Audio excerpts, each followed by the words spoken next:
Jadi lumayan banyak kerjaan ya. Tapi itu semua nggak pakai branding, jadi cuma jualan aja. Nah, tapi akhirnya saya ngerasanya capek sih. Kenapa tuh Teh? Memang banyak orderan, banyak banget gitu. Sehari itu bisa sampai 700 paket Masya Allah, kiriman 700. yang harus dikirim. Nah, cuman yang saya rasakan itu waktu itu akhirnya endingnya adalah main perang harga gitu. Oh, okay. Nah, itu adalah sesuatu yang sangat bertumpah darah ya, bertumpah darah. Betul. Nah, jadi karena endingnya tuh pasti tetap akan ada yang murah lagi, lebih murah lagi, lebih murah Betul, lagi Teh. gitu. Padahal saya udah berusaha juga sih bikin faktor pembeda atau packaging digimanain gitu. Tapi ternyata kalau tanpa si branding ini kita nggak begitu banyak ikatan sama si pembeli. Jadi nggak punya kayak kolam pembeli yang loyal kayak gitu. Nggak punya kayak ikatan emosional ya sama pembeli yang endingnya jadi kita gampang untuk dilupakan sih bahasanya kayak gitu. Makanya tingkat yang pembeli barunya bisa lebih banyak lagi dibanding yang repeat order. Tapi kalau dengan branding sebenarnya sih dan brandingnya bagus itu kita bisa long lasting lah bahasanya. Karena kalau penjualan itu, kalau kata Pak Abi itu kayak sprint, kayak berlari jarak pendek tapi kenceng. Nah, kalau si branding ini, dia kayak lari maraton gitu. Jalurnya panjang, tapi nanti ya mudah-mudahan di ujung kita bakal menemukan kebaikan lah gitu. Oh, Masya Allah. Masih belum bisa ya sih sharing screen-nya ya? Udah nih, jadi cobain Teh. Itu sambil dicoba sharing screen Teh. Coba nanti aku coba approve. Aku udah jadi hostnya. Oh, Aku sudah. Baiklah. bener udah bisa? Belum? Apa aku harus jadi host ya? Enggak ya? Enggak sih, kemarin yang Teh Jamika juga kemarin langsung bisa ya sharing screen. Coba masuk. Masih tulisannya host disable attendee screen sharing. Sebentar ya. Teh Nanda, Punten, coba dikasih co-host ke Teh Dian. Itu klik kanan di nama Dian Jepu. Terus klik kanan make co-host. Oke, sebentar Teh. Ini Teh Emma ya? Iya. Ya udah lebih jago ini. Make host adanya nggak apa-apa ya? Make host aja. Ya, itu juga bisa. Boleh deh. Oke. Ya hostnya ya udah aku pindahin ke Teh Dian dulu ya. Berhasil. Berhasil nuhun ya Teh Emma. Suhunya ini mah udah sering banget make Zoom. Masya Allah. Silahkan. Waduh, ini silahkan screen-nya udah sharing. Ya, silahkan Teh Dian. Kita mulai ya. Mangga. Bismillahirrahmanirrahim. Assalamualaikum warahmatullahi wabarakatuh. Saya Dian. Warahmatullahi wabarakatuh. Biasanya dipanggilnya Dian Jepaf. Ini hari ini kita akan membahas tentang branding dulu atau jualan dulu. Jadi pilih yang mana gitu. Sebenarnya sih nggak harus milih ya. Nanti kita akan membahas lebih lanjut. Lanjut, ini perkenalan singkat aja sih. Saya jadi dari kuliahnya di Teknik Fisika. Tahun masuknya, terus habis itu pernah kerja sebentar, tapi terus keluar, terus saya jualan baju. Habis itu saya kuliah sedikit jurusan desainer di Islamic Fashion Institute. Nah, toko saya namanya Jepaf ID. Tapi sebenarnya sih sehari-hari itu saya kerjanya nggak banyak sih sebenarnya, cuma sedikit. Banyaknya sama main-main sih, main-main sama anak-anak, sama suami, bantu jualan. Ya itulah dia ya. Animal Crossing itu saya suka banget. Terus juga Ina itu masih berniat untuk tobat dari drakor. Tapi belum berhasil. Lalu Mami dari 3 anak yang lucu. Lanjut, ini pertama, apa itu branding? Nah, mungkin beberapa orang sih sudah ngeh ya tentang branding ini seperti apa dan buat apa sih branding itu. Saya biar gampang ini saya ibaratkan si branding itu adalah manusia ya. Jadi dekat sama kita biar gampang mikirnya. Jadi branding itu mempunyai yang namanya jati diri. Jati diri itu jadi kayak pedoman hidup dari orang itu seperti apa. Kalau untuk tokoh misalnya ya, jadi misalnya saya mau menjadi tokoh yang jujur, misalnya seperti itu. Saya mau menjadi tokoh baju anak yang mempunyai nilai jujur, juga amanah, dan suka berbagi kebaikan, misalnya seperti itu. Nah, itu adalah jati diri saya, pedoman hidup saya yang saya pegang sepanjang waktu ya. Itu penting pertama karena bakal ikut terus menentukan tahap-tahap langkah kita selanjutnya gitu. Lalu lanjut yang kedua adalah karakter. Seperti manusia juga ya selalu ada karakternya, orangnya kayak gimana, misalnya itu mah murah senyum, itu mah misalnya judes gitu kan. Nah, tokoh juga, brand juga sama, jadi punya karakter. Karakter ini bisa kita bikin, maksudnya tuh kita perlihatkan, kita rangkum dulu ya, rangkum dulu kita tuh seperti apa gitu. Lalu kita lihatkan ke customer ya, kalau dalam ini brand, biar customer ngerti kita seperti apa. Soalnya kalau enggak, nanti maksudnya mereka itu mikir sendiri, jadi kayak bikin persepsi sendiri, si toko ini teh kayak gini, toko ini teh kayak gini. Nah, mending sih sebelum memulai usaha itu dari awal mending kita bikin sendiri. Bikin sendiri, kita kayak bikin rangkuman sendiri. Contohnya ya, misalnya pernah ada mungkin yang belanja online tapi ketipu misalnya gitu ya, atau barangnya jelek kayak gitu.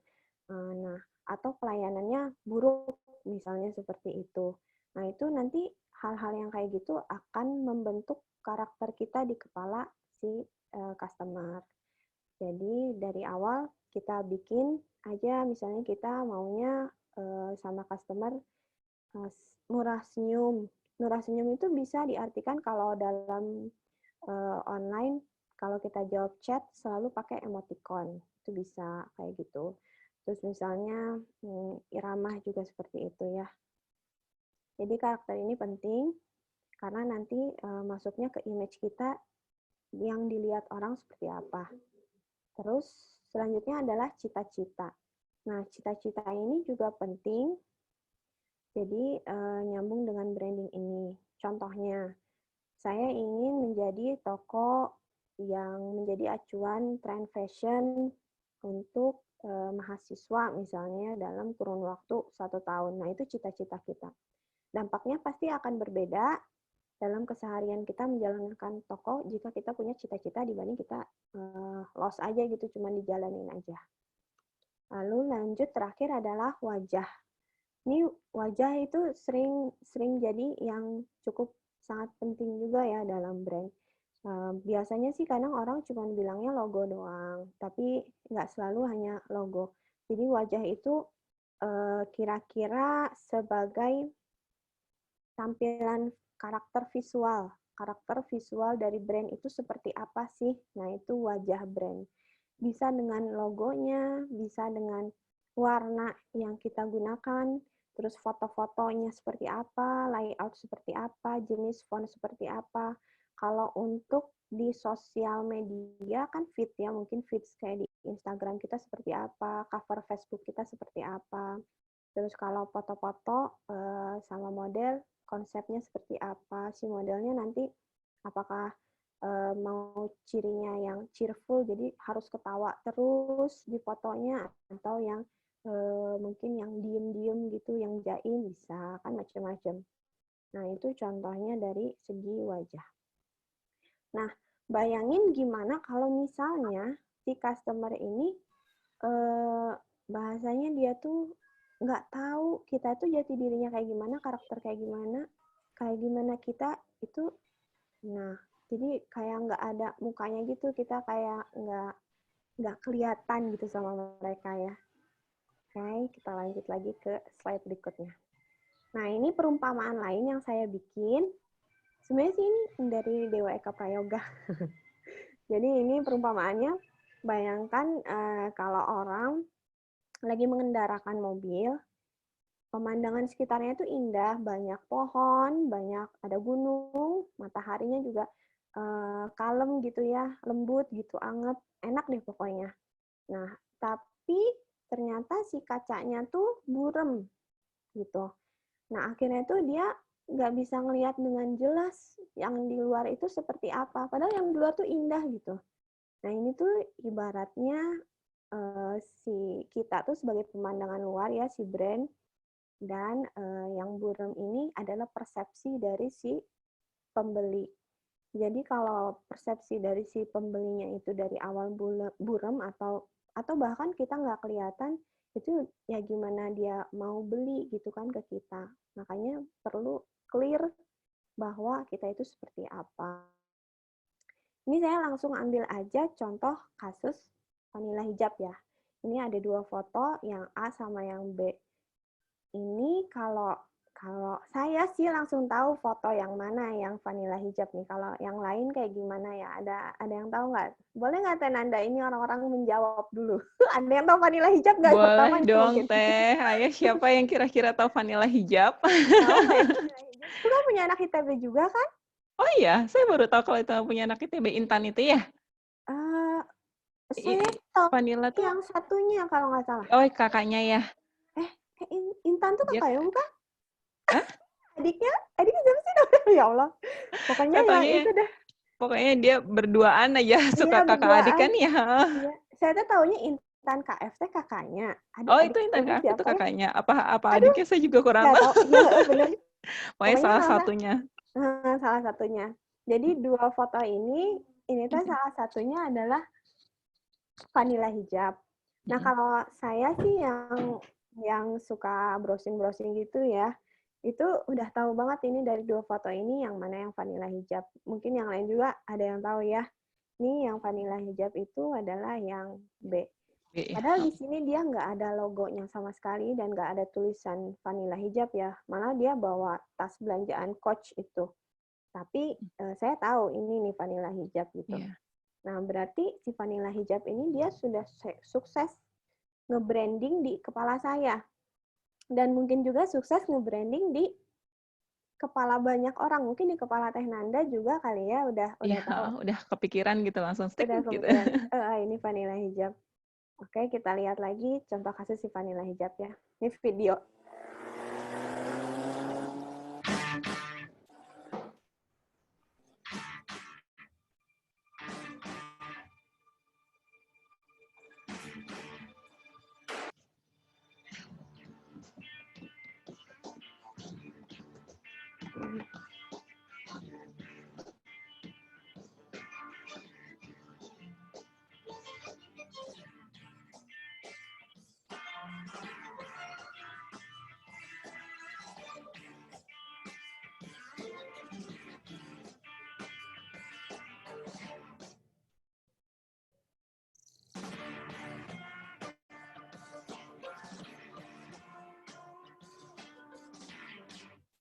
Oke.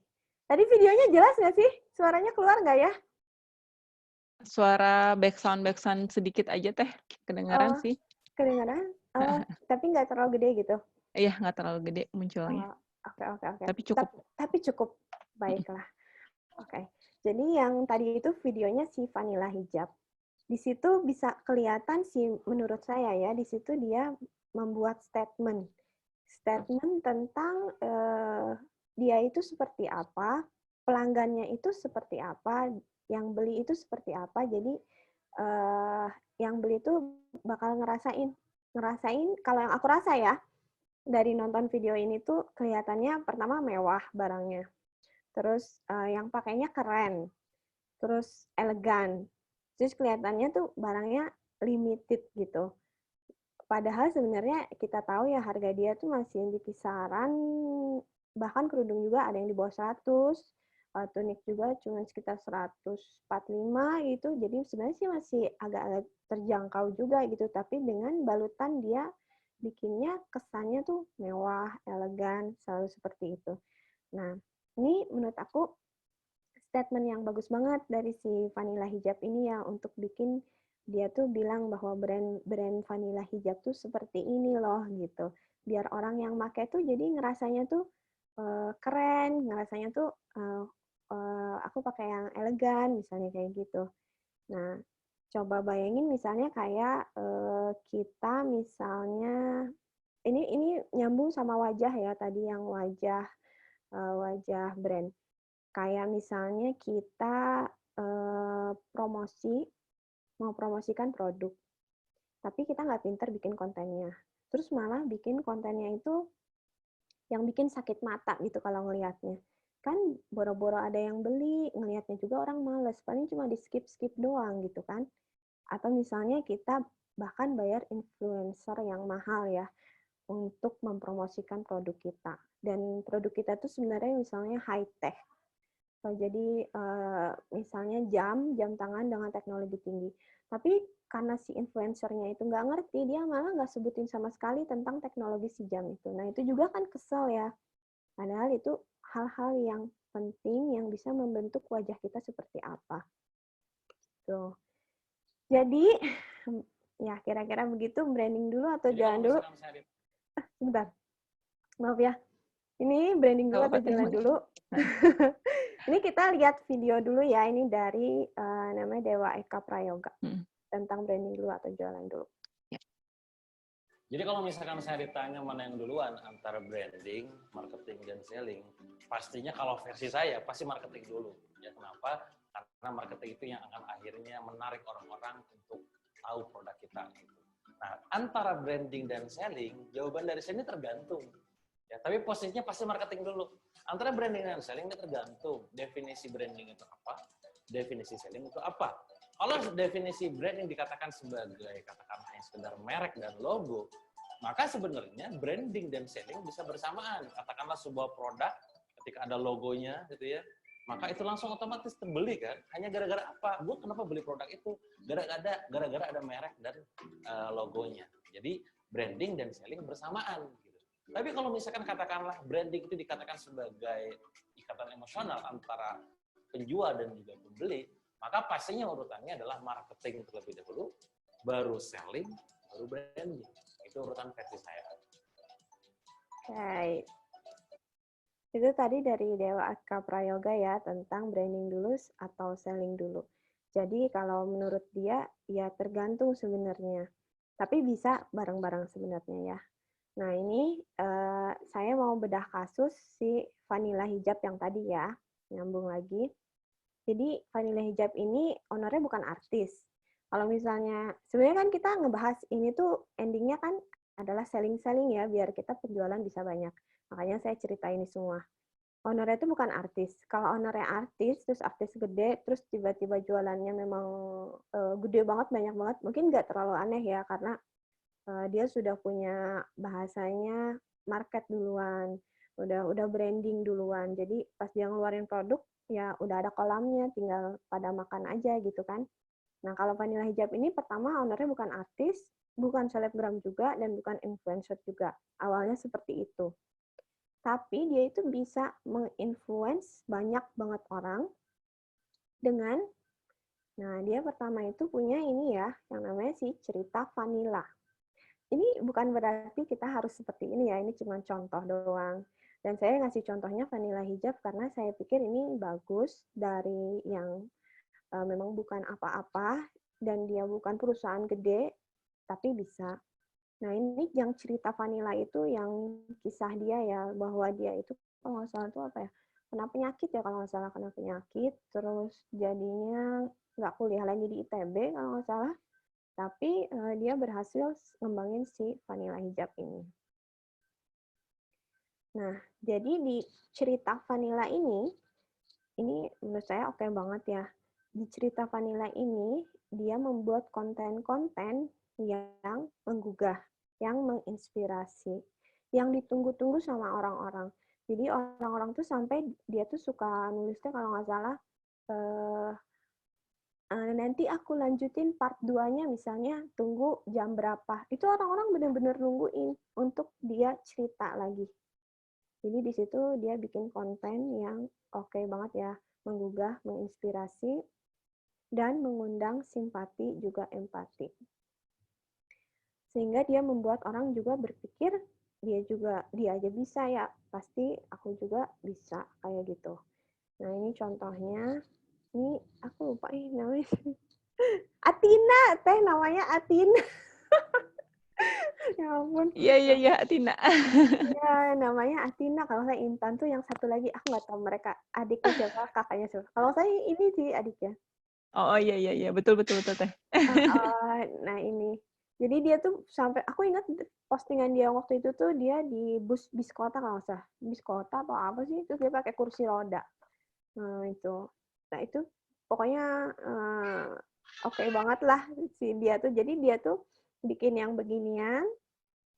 Mungkin dia nggak berniat sebenarnya untuk ini, atau memang dari awal dia berniat untuk branding marketing, saya juga nggak tahu ya. Tapi itu cara yang oke banget. Kenapa? Karena endingnya dengan dia membuat si cerita vanilla itu, dia kenapa itu? Bentar, teh. Dia membereskan data. Maaf ya. Jadi dia tuh kayak melangkahi 2 pulau sekaligus. 2 pulau-nya itu adalah dia marketing di situ dan branding.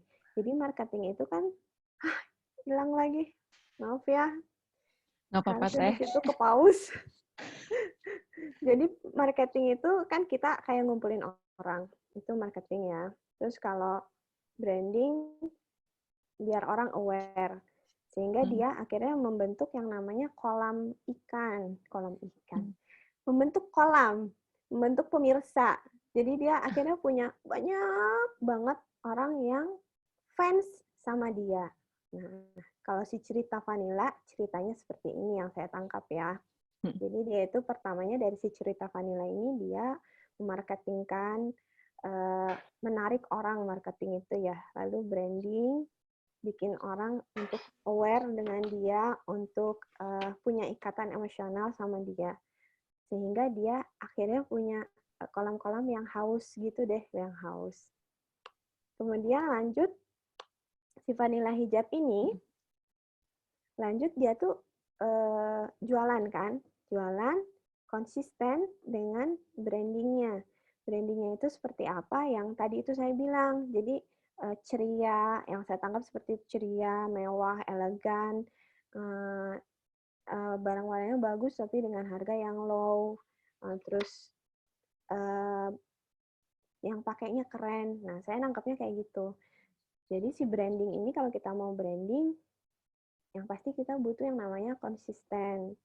Makanya nggak bisa, menurut saya sih, nggak bisa dalam waktu sehari, mungkin sebulan juga, kita udah langsung orang nempel gitu, kayak gimana kita. Jadi memang ini yang tadi saya bilang, kayak maraton ini cerita jangka panjang kalau branding itu. Kenapa? Karena kita pengen kan hasil akhirnya yang dikenal selamanya. Bahasanya kayak ini tuh kayak invest. Jadi kalau jualan mah kita misalnya pikir aja deh, mau kita jualan sekarang tuh sekarang dapat untung misalnya 60 juta, atau kita mau dapat selamanya tapi per bulan cuma 6 juta, mending yang mana? Nah, itu ibarat branding kalau menurut saya. Mending yang, kalau saya sih mending yang misalnya dapat passive income 6 juta tiap bulan, tapi selamanya. Dibanding sekarang doang sekali, tapi belum tentu bulan-bulan berikutnya. Makanya branding ini perlu konsisten. Nggak bisa, kita mut-mutan juga nggak bisa. Jadi memang perlu mikir. Nah, terus selain itu, perlu hati-hati juga. Karena kalau brandingnya ini buruk ya, brandingnya jelek, itu pengaruh juga. Mungkin hasilnya nggak akan sekarang kalau kita branding jelek. Tapi mungkin berapa bulan kemudian itu akan kelihatan hasilnya buruk juga. Oke. Ini endingnya dari si vanilla hijab. Dia menurut saya sukses di bagian marketing, branding, dan akhirnya selling. Nah, Ini penjualan dia ya, yang saya tahu tuh sampai ribuan piece, padahal habisnya cuma berapa menit doang. Gitu. Kita kan tujuan belajar ini pasti endingnya adalah sellingnya ya, biar selling kita bagus. Ini contohnya si vanilla hijab. Oke, terus ini saya mau ngangkat kasus lagi yang namanya sepatu kompas. Jadi sepatu kompas ini tuh sebenarnya udah ada dari tahun 98. Itu tuh waktu saya sebelum SMA ya. Soalnya saya waktu SMA tuh tahun 2002. Tahun 2002 saya SMA, suatu kompas tuh udah ada, tapi dipandangnya sebelah mata gitu, kayak diremehkan. Jadi kalau saya sama teman-teman sih mungkin milihnya sepatu Converse waktu itu. Pengennya tuh All Star ya. Jadi kalau ditawarin sama orang tua beli sepatu, pasti pilihnya yang itu. Mungkin yang lain juga sama kali ya. Saya nggak tahu sih. Sama kok Teh, sama. Sama ya. Agak kerenan dikit gitu kayaknya. Iya benar. Ada satu kompas ini saya ingat, tapi nggak dilihat lah gitu. Nah dia tuh bangkit dari keterpurukan dan ini sebenarnya baru 1 tahun doang. Jadi bukan udah lama banget. Dia menggebrak pasar. Bahkan orang itu kalau mau beli barang dia tuh sampai perlu nginep untuk dapat barangnya. Jadi misalnya dia buka tokonya itu hari ini jam 10 atau jam 11, itu orang dari jam 8 malam tuh udah ngantri. Sampai ada waktu itu dia bikin lelang, satu pasangnya itu terjual 55 juta. Itu menggila banget ya. Sepatu kompas. Nah ini Instagramnya sepatu kompas. Buatan Indonesia. Nah, jadi dia itu ngebentuk yang namanya loyal customer. Nah, loyal customer ini bisa datang dari branding gitu. Nah, ini ada kata-kata dari, saya juga nggak tahu, Seth Godin, cuma nemu doang. People don't buy goods and services, but they buy relations, stories, and magic, katanya gitu ya. Kayak si sepatu kompas ini. Ini gambar ini adalah penjualan dia waktu di Jakarta, saya lupa kalau nggak salah di mall deh. Itu di mall. Waktu itu ada acara gitu kayak Kickfest gituan lah ya. Nah ini itu sampai belakang itu orang yang ngantri mau beli barang dia. Kebayangkan, nggak tahu deh harus dari jam berapa datangnya. Nih, sebanyak ini orang yang mau barang dia. Jadi kalau ada yang jual sepatu kompas itu di Tokopedia kayak gitu ya, itu sebentar juga bisa langsung habis. Nah, itu sih kekuatan branding. Jadi, membuat ada ikatan emosional sama orang-orang. Kayak kita aja, kayak manusia aja gitu. Kalau kita berhasil ya bikin, maksudnya kita dulu pernah disukai orang, atau banyak orang suka sama kita, itu berarti kita bisa branding. Jadi menurut saya semua orang sebenarnya bisa branding. Cuman tinggal cara-caranya aja belajar. Gitu. Nah, si sepatu kompas ini dia namanya rebranding. Karena tadinya dia tidak seperti itu. Jadi yang untuk yang kalau sekarang mungkin mungkin penjualan turun atau malah segitu-segitu aja udah usaha gimana-gimana, jangan putus asa juga, soalnya si sepatu kompas juga dulu seperti itu. Tapi dia mungkin tahu ya cara-caranya dengan langkah yang tepat, akhirnya dia bisa melambung tinggi. Jadi yang saya lihat dia itu kolaborasi pertama dengan influencer. Salah satunya dia itu sama Ariel Noah, mungkin pasarnya ya seperti itu. Terus dia menunjuk yang namanya ada Aji Handoko Purbo itu sebagai creative director. Cocok banget. Ini contoh yang ngantri dari malam-malam untuk beli produk dia. Sebanyak ini. Jadi super banget deh gitu. Nah. Oke, kira-kira seperti itu sih presentasi dari saya. Ini cuman video salah satu branding yang menurut saya bagus. Rebranding ya namanya. Soalnya Sprite itu kalau zaman dulu kan mungkin bahasanya kayak biasa-biasa aja ya. Tapi baru-baru ini itu dia rebranding lagi dan hasilnya menurut saya bagus. Kita lihat aja videonya ya. Hey guys, ayo berpikir jernih. Apa iya dengan mencampur sendiri es batu, rasa lemon, dan gelembung bisa seenak dan senyegerin segelas Sprite. Boleh aja dicoba, tapi nyatanya susah. Menurut kamu info ini nggak penting. Nyatanya, kamu jadi nontonin iklan ini selama lebih dari 20 detik. Dan sekarang kamu jadi haus dan pengen minum Sprite. Sprite nyatanya nyegerin. Begitulah. Ya udah, terima kasih Teh. Masya Allah, iya Teh. Itu jadi sekarang saya haus nih, pengen minum Sprite nih abis ini kayaknya. Iya, Minum. saya juga. Gara-gara lihat Sprite. Jadi kepikiran gitu. Teh Dian, nuhun pisan ini udah dijelasin tadi tentang branding sekilas ya. Saya sendiri sebenarnya sempat lihat-lihat JPAF ya, bacanya JPAF ya, benar ya Teh ya? Iya betul. Lihat JPAF, sebenarnya penasaran lebih ke Teh Dian sendiri gitu, mengaplikasikan si branding ini gimana. Karena saya tuh ngelihat JPAF ini sendiri kan ada beberapa ya Teh ya, ada JPAF Care, ada JPAF Homey ya, JPAF sama JPAF Hijab gitu ya. Nah itu terus ada payung, terus kayaknya kalau saya nggak salah itu ada payung gedenya itu adalah JPAF ID gitu, benar ya? Itu payung gedenya ya Teh ya? Masya Allah. Nah itu kalau boleh Teh Dian sharing sedikit gitu dari yang kan apa ya, gimana dengan pengalaman Teh Dian sendiri ngebikin apa ya, JPAF itu jadi kayak sekarang gitu. Terus terutama sih penasaran gitu, gimana Teh Dian dari pas awal itu milih, kan tadi kan udah dibilang nih, jati dirinya seperti apa, karakternya apa, cita-citanya apa gitu, sampai akhirnya dituangkan ke wajah si JPAF itu sendiri yang sekarang ini gitu. Nah, saya penasaran kalau Teh Dian sendiri membuat JPAF seperti sekarang, nge-branding JPAF seperti sekarang itu prosesnya kayak gimana Teh? Kalau boleh diceritain. Baiklah. Jadi pertama itu kalau yang perusahaan besar ya, tapi UMKM juga bisa sih. Ada yang namanya bikin kayak brand book kalau nggak salah namanya. Brand book itu jadi kayak garis besar haluan negara gitu ya. Nah itu bisa kita bikin sendiri atau bisa kita pakai konsultan.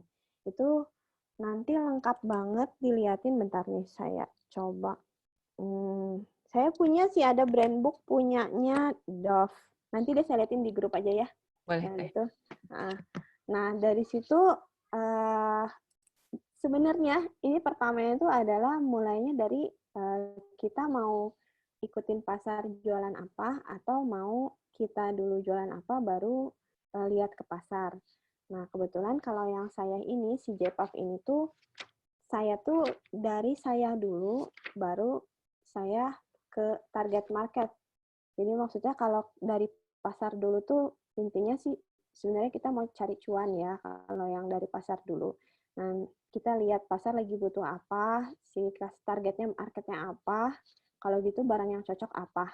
Nah, itu kalau yang dari pasar dulu. Nah, kalau saya berangkatnya mungkin dari kayak kesukaan saya dulu. Nah, saya sukanya fashion sebenarnya. Saya suka fashion, terus pertamanya saya tuh jualnya baju-baju dewasa Teh tadinya, semuanya baju dewasa. Saya nggak jual baju anak. Tapi waktu kira-kira tahun berapa? Tahun kemarin gitu? Enggak. Mungkin hampir 2 tahun yang lalu kali. Sekitaran tahun 2018 akhir kalau nggak salah, itu saya mulai nonton kajian, ceritanya ikut sama teman. Terus itu saya tuh dulu saya jualannya tuh kayak rok tutu, lucu-lucu deh pokoknya, rok tutu dewasa ya. Terus gamis tutu dewasa, pokoknya baju-baju yang cantik sih. Saya juga suka banget tuh lucu-lucu. Tapi kemudian saya ada kekhawatiran bahwa misalnya dari testi-testi yang dikirim sama customer itu biasanya mereka tuh suka pakai ke kondangan gitu ya, atau suka pakai keluar aja deh pokoknya mah. Nah, tapi menurut saya itu agak terlalu cantik gitu. Jadi saya khawatir baju saya membuat seperti terlalu menonjolkan wanita sepertinya itu. Apalagi kalau wanitanya ya takutnya tidak boleh aja. Akhirnya saya ganti muka saat itu. Jadi akhirnya saya ganti muka, banting setir, jualan baju anak. Nah, di situ baru saya pikir, dan saya jual baju anaknya itu yang di bawah 10 tahun. Saya pikir aman kalau di bawah 10 tahun. Nah, saya baru bikin kayak si jati dirinya seperti apa, karakternya kayak gimana, cita-citanya seperti apa, wajahnya seperti apa. Kalau jati diri sih, yang saya mau ala-ala princess, sepertinya seperti itu.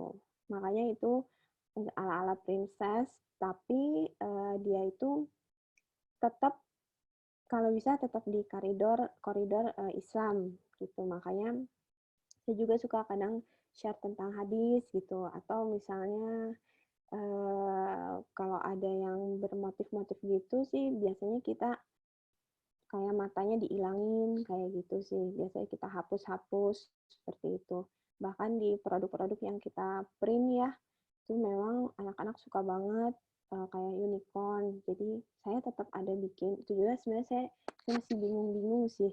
Tapi itu sama kita tuh diilangin si bagian yang menunjukkan kayak matanya yang gitu-gitu kita ilangin. Jadi berharapnya sih buat anak-anak itu kayak gambar boneka gitu aja deh. Nah, terus untuk karakter, kalau karakter sebenarnya udah dari dulu sudah terbentuk si J-Puff ini seperti apa. Tapi ditambahkan karena anak-anak, jadi saya tambahkan karakternya itu mungkin lebih ke arah anak-anak seneng pakai ini gitu. Jadi ada faktor cinta dari ibu kali ya gitu. Cinta dari ibu ke anaknya. Jadi karakternya love mungkin ya, lovable. Pokoknya teh yang mudah disukai anak-anak, terus anak-anak seneng banget. Terus kalau kalau orang beli pokoknya seneng. Terus sayahnya sih jujur gitu ya, amanah. Kalau itu kan perlu dijaga dari waktu ke waktu gitu.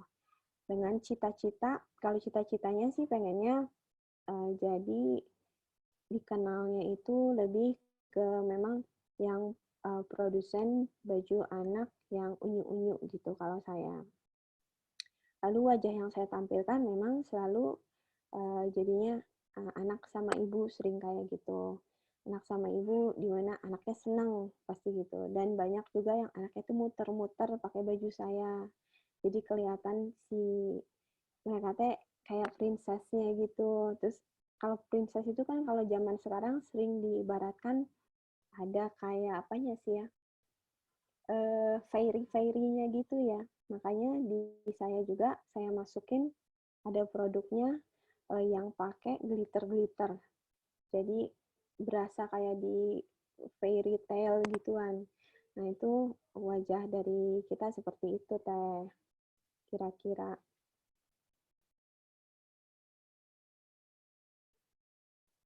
Oke, jadi sebenarnya kalau Teh Dian sendiri kan sebenarnya kalau dari cerita Teteh tadi kan sebenarnya banting setir juga ya Teh ya.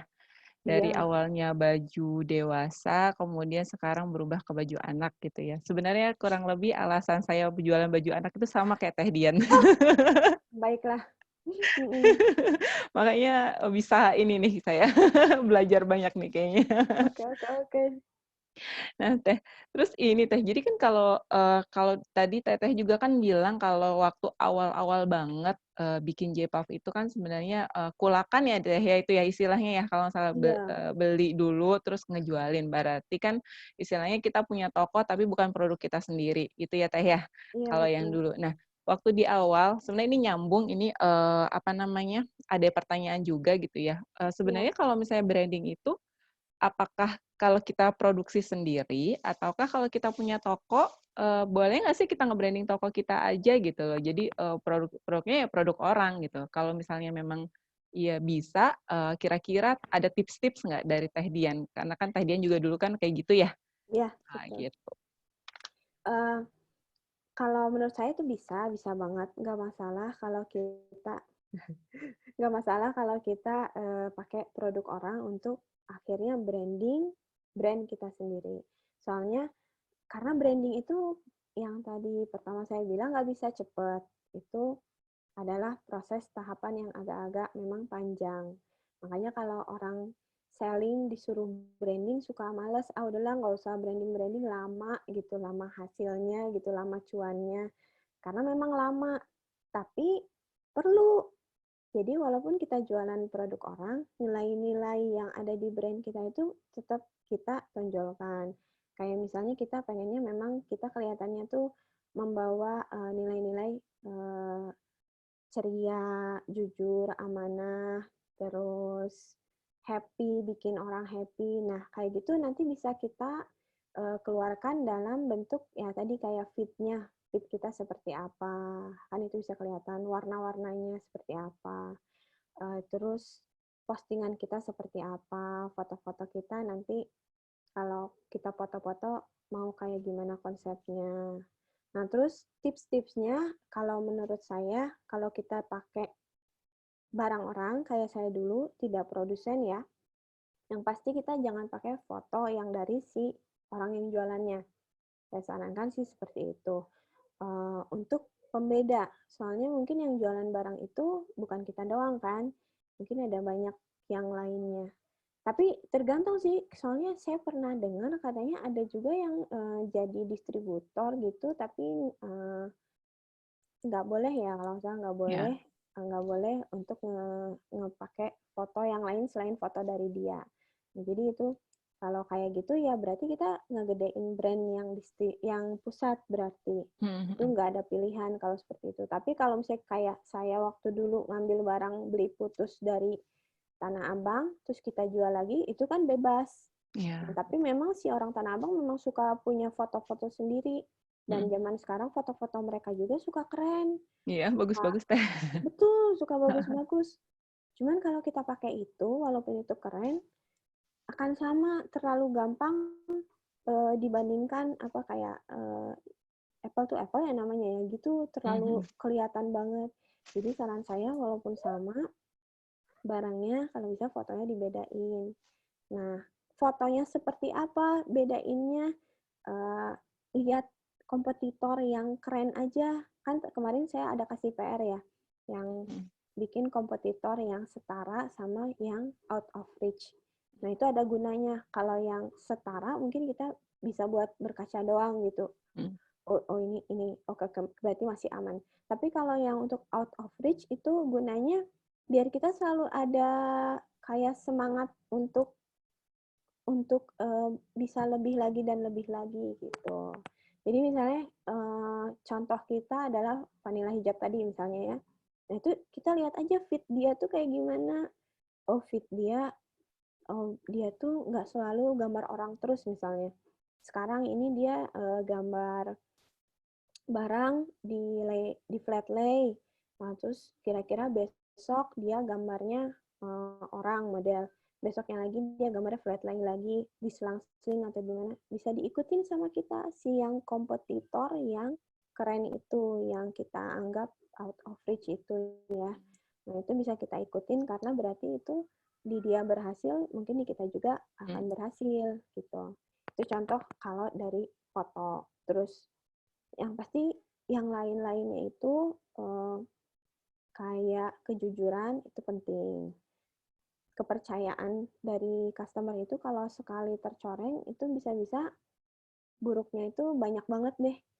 Dia bisa nggak kembali lagi belanja ke kita, bisa juga dia cerita ke orang-orang, di forum, di mana, dan jadinya nilai buruk buat kita. Jadi cuman tinggal kita ngejaga aja dari dalam kita. Dari dalam kita itu kalau yang udah punya pegawai ya kayak CS, nah itu harus di training.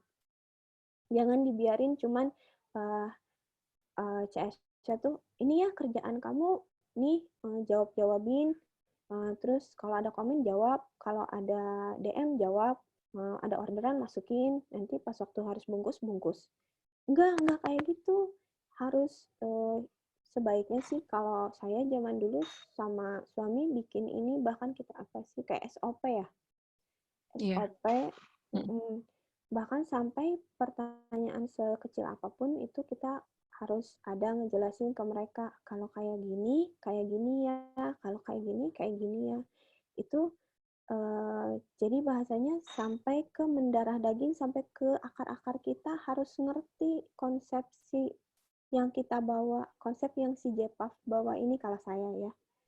Sehingga nanti mereka bisa menghadapi apa aja itu bisa gitu. Jadi perilaku kita itu penting, dan perilaku kita itu biasanya ditunjukkan sama ujung tombak. Ujung tombak itu biasanya kalau bukan kita sendiri yang jawab, mungkin yang jawab CS ya atau karyawan, jadi itu perlu diedukasi. Kalau yang punya toko offline, saya punya beberapa, itu penting sekali kita rutin datang ke toko, ke sana, karena kalau nggak bisa datang kayak sekarang corona, saya nggak bisa juga, udah berapa bulan saya nggak datang ke toko ya. Jadi endingnya adalah via apa itu kayak WhatsApp video. Di situ kita aturin. Jadi perlu memang benar-benar kita yang jadi kreatif directornya lah bahasanya. Kalau memang masih usahanya kayak saya masih kecil-kecilan gitu. Jadi masih ngaturin, oh itu jangan di situ ya teh. Atau pertama foto aja dulu. Teh tolong foto semua sisi, satu foto. Kita yang ngatur karena itu juga adalah wajah kita. Toko offline kita seperti apa, itu wajah kita. Kalau jelek, terus ada yang datang, terus ngelihatnya, nggak ada barang ya, atau ini barangnya barang-barang lama doang ini mah, atau kok kayak gini ya, itu bakal ngebentuk di kepala dia. Makanya semua yang kita punya detail banget itu penting, harus diurusin gitu. Oke, berarti kalau boleh saya ambil kesimpulan ya Teh ya, kalau yang tadi Teteh bilang untuk kalau misalnya produk yang misalnya kita punya toko tapi produknya bukan produk kita, tetap aja sebenarnya ada dua hal yang penting gitu. Yang pertama, displaynya kita sendiri sebagai as a toko, baik toko online maupun offline, itu harus mencirikan karakter kita sendiri. Lalu yang kedua, jangan lupa tentang servis ya. Servis baik sebagai CS maupun SPG lah ya, kalau misalnya offline ya istilahnya ya Teh ya. Itu juga harus tetap sesuai dengan karakter yang kita bangun gitu ya Teh ya. Iya. Betul, sama seperti ini itu ya Teh. Jangan lupa kalau bisa kita lakukan yang kompetitor kita tidak lakukan. Oke, Karena apa itu gimana tuh? Kadang itu orang banyak yang lupa. Contohnya kayak sell after service. Itu menurut saya banyak yang tidak melakukannya. Padahal itu penting. Maksudnya tuh kayak gini deh. Kalau di saya, CS saya yang bagian pemesanan, itu mereka bertanggung jawab terhadap pesanan yang mereka terima. Sampai orangnya puas. Jadi titik akhirnya adalah orangnya puas. Jadi bukan sampai kita kirim barang. Banyak seller yang cuman bertanggung jawab sampai barang dikirim. Jadi kalau barang itu dikirim terus masalah di JNE gitu ya, atau di JNT, atau apa aja masalahnya, itu banyak seller yang kayak nggak peduli gitu ya. Nah, jadi itu jangan sampai seperti itu. Kita harus memberikan benar-benar yang terbaik, karena tenang aja itu pasti akan membuahkan hasil. Nah, contoh service after sale ini, kayak yang tadi ya, kita bertanggung jawab sampai beres semuanya, sampai dia terima dan sampai dia puas, bisa dengan membuat kayak data. Yang hari ini dikirim, yang mana, terus nanti sekitaran 3 hari setelahnya, dicek di resi ya, dicek satu-satu, oh ini udah sampai, ini belum. Nah, yang udah sampai kita bisa tanyain satu-satu. Bisa itu bikin skrip sebenarnya. Jadi nggak harus ngetik ulang ya. Bisa bikin skrip yang nanti kita tinggal CS-nya tinggal di copy paste doang. Misalnya kayak halo Teteh, pakai tanda senyum. Kami cek ini barangnya sudah sampai ya, apakah benar? Terus gimana Teteh, suka enggak? Pokoknya kayak gitulah contohnya ya, sell after service. Terus misalnya bisa, kalau saya Teteh suka, ini jangan lupa ya kirim-kirim testi buat kita, misalnya gitu, Jazakallah khair, misalnya kayak gitu. Atau kalau mau sekalian pas dia udah jawab, kita bisa kasih voucher untuk selanjutnya. Jadi itu nanti nyambung lagi ke yang lainnya ya. Tapi intinya bisa dengan cara seperti itu karena mungkin tidak dilakukan oleh kompetitor kita.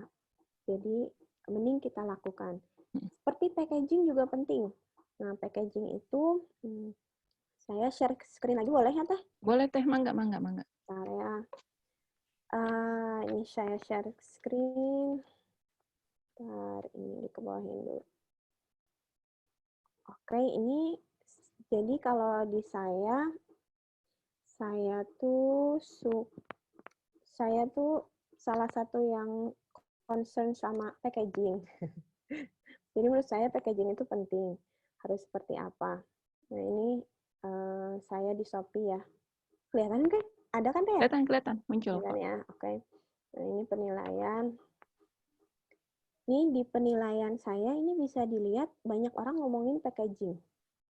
Padahal sebenarnya itu bukan jualan saya ya. Tapi,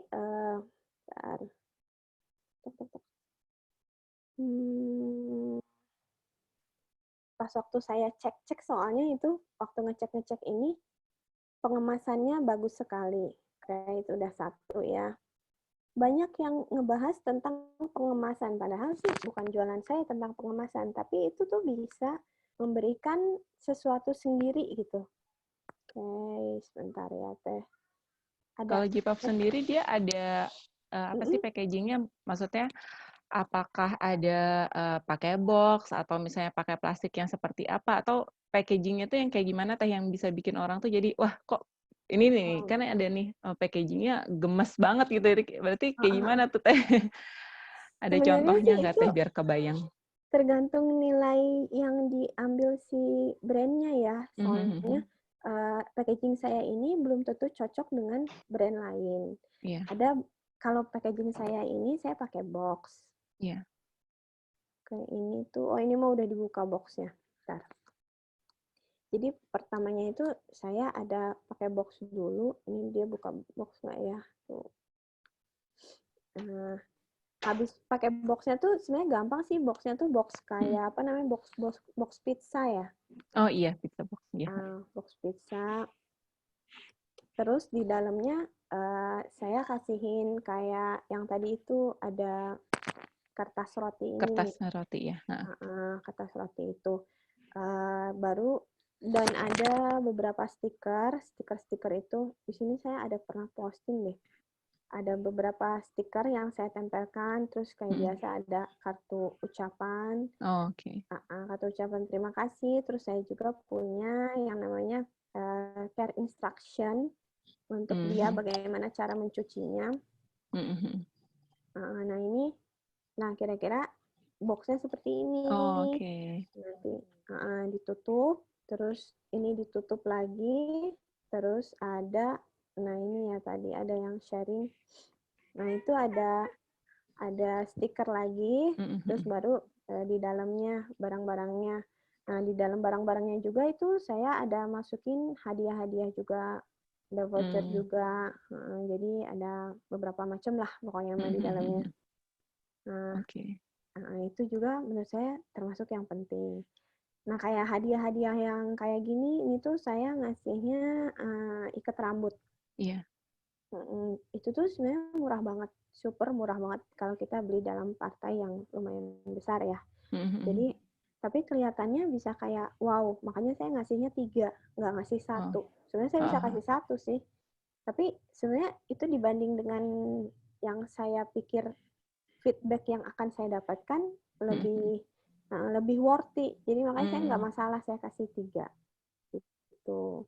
Ya pokoknya kayak kita mau ngegombalin cewek deh pokoknya gitu. Ya ampun kita kan cewek. Bener Teh, bener. Jadi hadiah. Jadi sebenarnya saya baru nangkap sih benang merahnya. Jadi kayak apa ya? Kan tadi kan kita udah Teteh kan udah cerita pengennya tuh saya apa ya? baju anak yang princess banget, berarti kita juga mesti ngebayangin nih, oh kalau kita ngasih hadiah ke anak seperti itu, kira-kira yang bikin dia senang itu apa gitu ya. Iya, Jadi itu yang betul. sebenarnya value itu yang kita kasih sampai dia juga nerima, oh ternyata saya di-treat-nya tuh seperti ini, like a princess gitu. Saya pakai baju tutu, terus udah gitu saya dikasih hadiah yang banyak gitu ya. Seperti itu ya Teh ya? Iya, Benar ya Teh? betul. Masya Allah, ini dari tadi tuh saya kayak, oh oke, baru nangkep. Maaf ya. Bukan Teh, maksudnya saya justru sebenarnya gini, saya tuh udah sering banget ikut kelas branding ya, maksudnya belajar mumpung sekarang itu kayaknya tuh banyak banget yang ngasih apa yang namanya webinar, saya ikutin gitu banyak. Cuman dari kemarin tuh nggak kebayang sebenarnya bikin karakter tuh kayak apa, terus ini kayak gimana gitu. Sampai akhirnya Teteh cerita, terus udah gitu ngasih contoh kalau yang tadi ya, maksudnya mau bikin kayak feel like a princess, udah gitu, terus Teteh kasih hadiah gitu. Jadi saya baru kebayang, oh gitu. Berarti kalau misalnya saya mau bikin nge-brand apa namanya toko saya seperti itu, saya pun harus treat si customer seperti yang saya inginkan gitu loh. Jadi seperti Ya, itu. betul. Jadi betul ya Teh ya. Iya, ini sebenarnya ada yang nanya juga Teh. Jadi sebenarnya apa sih yang dilakukan Teh Dian gitu dari awal sampai akhirnya value-nya itu keterima sama si customer. Kalau saya boleh yang dari tadi Teteh bilang, berarti yang tadi yang display lah, service lah, apapun yang istilahnya yang muncul di depan si customer itu memang harus benar-benar sejalan ya Teh ya. Iya, mencirikan apa yang kita mau sampaikan. Oke Teh. Masya Allah. Kayaknya di chat juga pada nanya deh, Teh ya? Iya, justru saya coba ini sih, maksudnya saya coba elaborasi pertanyaan-pertanyaan itu. Sampai ada yang nulis nggak perlu tobat dari drakor katanya. Iya, jangan tobat. Ya Allah. Tobat kalau itu mah. Iya, benar ya Allah. Saya nggak berani ngebuka drakor sama sekali kalau sekarang. Jadi kalau dulu banget saya suka drakor dan saya tahu nggak pernah nggak bisa putus gitu. Makanya akhirnya udah Iya, jangan itu parah dicoba-coba. Parah. Oke, balik lagi Teh. Iya. Jadi, nah ini mungkin saya langsung masuk ke pertanyaan-pertanyaan ya Teh ya. Ini juga kayaknya Iya, banyak yang nanya. Jadi sebenarnya kalau misalnya branding itu, kan tadi ada Teteh contohin kasusnya Vanilla ya. Iya. Dia nge-brand. Sebenarnya kalau saya bilang selain branding tokonya, Vanilla itu sukses sama personal branding si owner-nya. Benar nggak Teh? Iya, betul. Betul ya. Jadi sebenarnya ada yang nanya nih, branding sama personal branding sama atau enggak? Terus kalau misalnya kita branding produknya aja tanpa munculin kita, boleh nggak nih gitu? Oke. Ini juga saya waktu itu sempat mikir-mikir tentang hal ini. Jadi karena saya juga bukan tipe yang suka manggung gitu ya. Dan saya yakin banyak yang kayak gitu. Jadi menurut saya sih bisa aja, nggak masalah. Dan malah kayak misalnya brand-brand besar itu yang sudah tahapnya perusahaan, bahkan kita nggak tahu mungkin, kecuali kayak Apple ya. Kalau Apple kita tahu lah Steve Jobs gitu, atau Microsoft mungkin kita tahu. Tapi kalau lain-lainnya kayak toko Zara misalnya, Mango misalnya gitu, itu kan toko-toko besar. Tapi apa kita tahu, maksudnya kita beli karena lihat si foundernya? Kan enggak. Jadi sebenarnya bisa-bisa aja, asal kita nampilin aja brand kita mau seperti apa, konsisten. Terus konsisten nampilin brand kita itu seperti itu. Nanti akhirnya bakal keluar di kepala si pemirsa, oh brand kita seperti itu gitu. Kayak yang waktu itu tuh ada yang ngomong ke saya, berapa orang deh udah banyak yang ngomong ke saya, oh kalau nyari tutu anak, aku langsung ingetnya J-pop cenah gitu. Aku kalau pokoknya kalau urusannya tutu-tutu, udah deh ke J-pop aja, nah gitu. Nah itu contohnya yang udah nempel berarti di kepala pemirsa, sampai mungkin bukan barang saya gitu ya, tapi tutu bisa-bisa dipikirnya punya saya gitu. Betul. Jadi bisa aja kita nggak harus personal branding. Kalau personal branding kan berarti kitanya ya yang maju. Bisa aja brandnya aja yang branding langsung gitu, nggak masalah kok.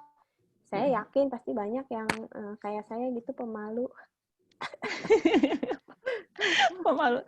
Masya Allah. Iya. Oke, berarti ya. Jadi sebenarnya ya nggak apa-apa gitu kalau misalnya mau tokonya aja kitanya nggak usah muncul juga nggak apa-apa ya Teh ya. Asal namanya Enggak, juga tujuannya kita juga untuk ujung-ujungnya juga sebenarnya cuan juga kan ya, gitu kan. Jadi betul. pilih aja yang mana yang mau istilahnya kedepankan gitu. Nah Teh, Malah itu tadi kalau personal branding itu ada beberapa toko yang saya tahu personal branding. Kalau misalnya si yang ownernya terkait sesuatu dan jelek ya, nah itu bisa hancur brandnya juga oh gitu. iya Jadi benar-benar Teh. bisa ke bawah. Jadi ke bawah. Jadi ke bawah. Jadi lebih long lasting menurut saya sih kalau brandnya aja yang maju. Ya tapi nggak tahu sih kalau kata orang ya, ini kata saya. Tapi benar juga sih kalau kita, maksudnya ya kalau dengan case seperti itu kan mungkin kalau misalnya secara positif kitanya positif, brandnya juga lebih gampang maju. Cuman kalau misalnya nauzubillahnya sampai ada apa-apa gitu, kalau kenapa-kenapa juga kasihan brandnya gitu, kasihan yang mau meneruskan nanti akan agak sedikit susah. gitu ya Teh. Ini jadi kayak nyambung ke tadi Teh. Ada yang nanya juga nih. Tadi kan Teh ada bilang tuh ada contoh branding yang jelek dan nanti tuh kalau misalnya kita brandingnya jelek nanti nggak terasa sekarang tapi kan nanti gitu ya. Nah, contoh branding yang jelek itu contohnya kayak gimana Teh? Itu banyak ya, kayak misalnya ini deh, kalau kita nggak ngajarin ke customer service kita atau kayak ke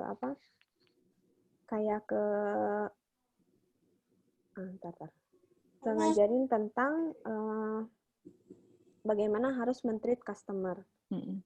Akhirnya misal ya, dia nulis pakai caps lock misalnya, karena dia nggak tahu. Nanti si customer mikirnya, ini orang apa sih kok marah-marah misalnya gitu ya, atau kok nyolot sih gitu. Atau misalnya, aku pernah ngalamin, soalnya suamiku sebenarnya yang ngalamin ya, dia tuh mau beli apa ya lupa, mau beli celana gitu, sirwal gitu, nanya via WA kan, ini ada nggak gitu. Terus si penjualnya cuma jawab Y doang. Oke. Lagi bad mood. Itu kalau misalnya customernya fine aja, maksudnya dia lagi happy atau gimana gitu ya, mungkin ya adalah males gitu kan kali. Tapi kalau mungkin lagi customernya lagi kesel juga atau lagi gimana gitu ya, si kondisi emosinya kan mungkin jadi ini orang nggak niat jualan apa ya, cuman kayak gini doang, udah ya tinggalin, pasti kan kayak gitu. Jadi banyak banget sebenarnya contoh yang bisa bikin brand kita jelek. Makanya atau misalnya kebohongan. Nah, itu kadang suka banyak yang ngeiyah-iyahin yang penting bisa kejual. Tuh. Kayak misalnya saya beli waktu kemarin suatu roda anak. Saya pesan warna pink, ukuran XS. Oke. Terus datang ke rumah, warnanya merah. Anak saya nangis. Soalnya dia masih 4 tahun. Masih 4 tahun ya, jadi dia agak-agak gitu deh. Pengen pink, pengen pink katanya. Iya gitu kan. Terus saya tanyalah ke sellernya, kenapa dikirim warna merah? Saya nggak langsung kasih penilaian 1, soalnya atau 2 atau 3, jadi saya nggak langsung ngasih, soalnya saya pengen dengar dulu, takutnya dia salah kirim gitu ya. Takutnya ini hanya sesuatu yang cuma salah paham dan dia bisa membenarkan, jadi kita nggak ada masalah gitu kan. Jadi saya tanya dulu, kenapa yang dikirim warna merah, saya pesan warna pink gitu. Terus dia ini jawab, oh merahnya habis, udah aja. Terus saya bingung, ya ampun, oh memang kalau jualan kayak gini ya gitu. Jadi misalnya orang pesen apa terus nggak ada, ya udah aja kirim yang ada. Banyak sih yang kayak gitu. Padahal tanpa mereka sadari itu tuh menghancurkan brand mereka. Kalau menurut saya seperti itu gitu. Jadi perlu banget yang namanya mungkin ini yang namanya ikatan emosional ya. Jadi kayak kita mau mengerti si customer. Atau misalnya kayak gini, Kak, ini kok barang aku belum nyampe-nyampe ya? Oh, nah ini salah satu penting kenapa menurut saya ada yang sell after service. Soalnya kadang barang itu nggak nyampe, tapi orang nggak ngomong. Itu ada juga yang kayak gitu. Oh, ada juga ya Teh. Ada. Nah, tapi kalau kita ngecekin setelah 3 hari, biasanya 3 hari kan suka udah nyampe ya kalau pakai reguler gitu mah. Kita ngecekin, jadi kita tahu, ini kok barang ini aneh banget, udah 3 hari nggak nyampe, udah 4 hari nggak nyampe. Nah, ini berarti ada masalah. Nah, apalagi kalau kita datang ke customer sebelum dia ngomong.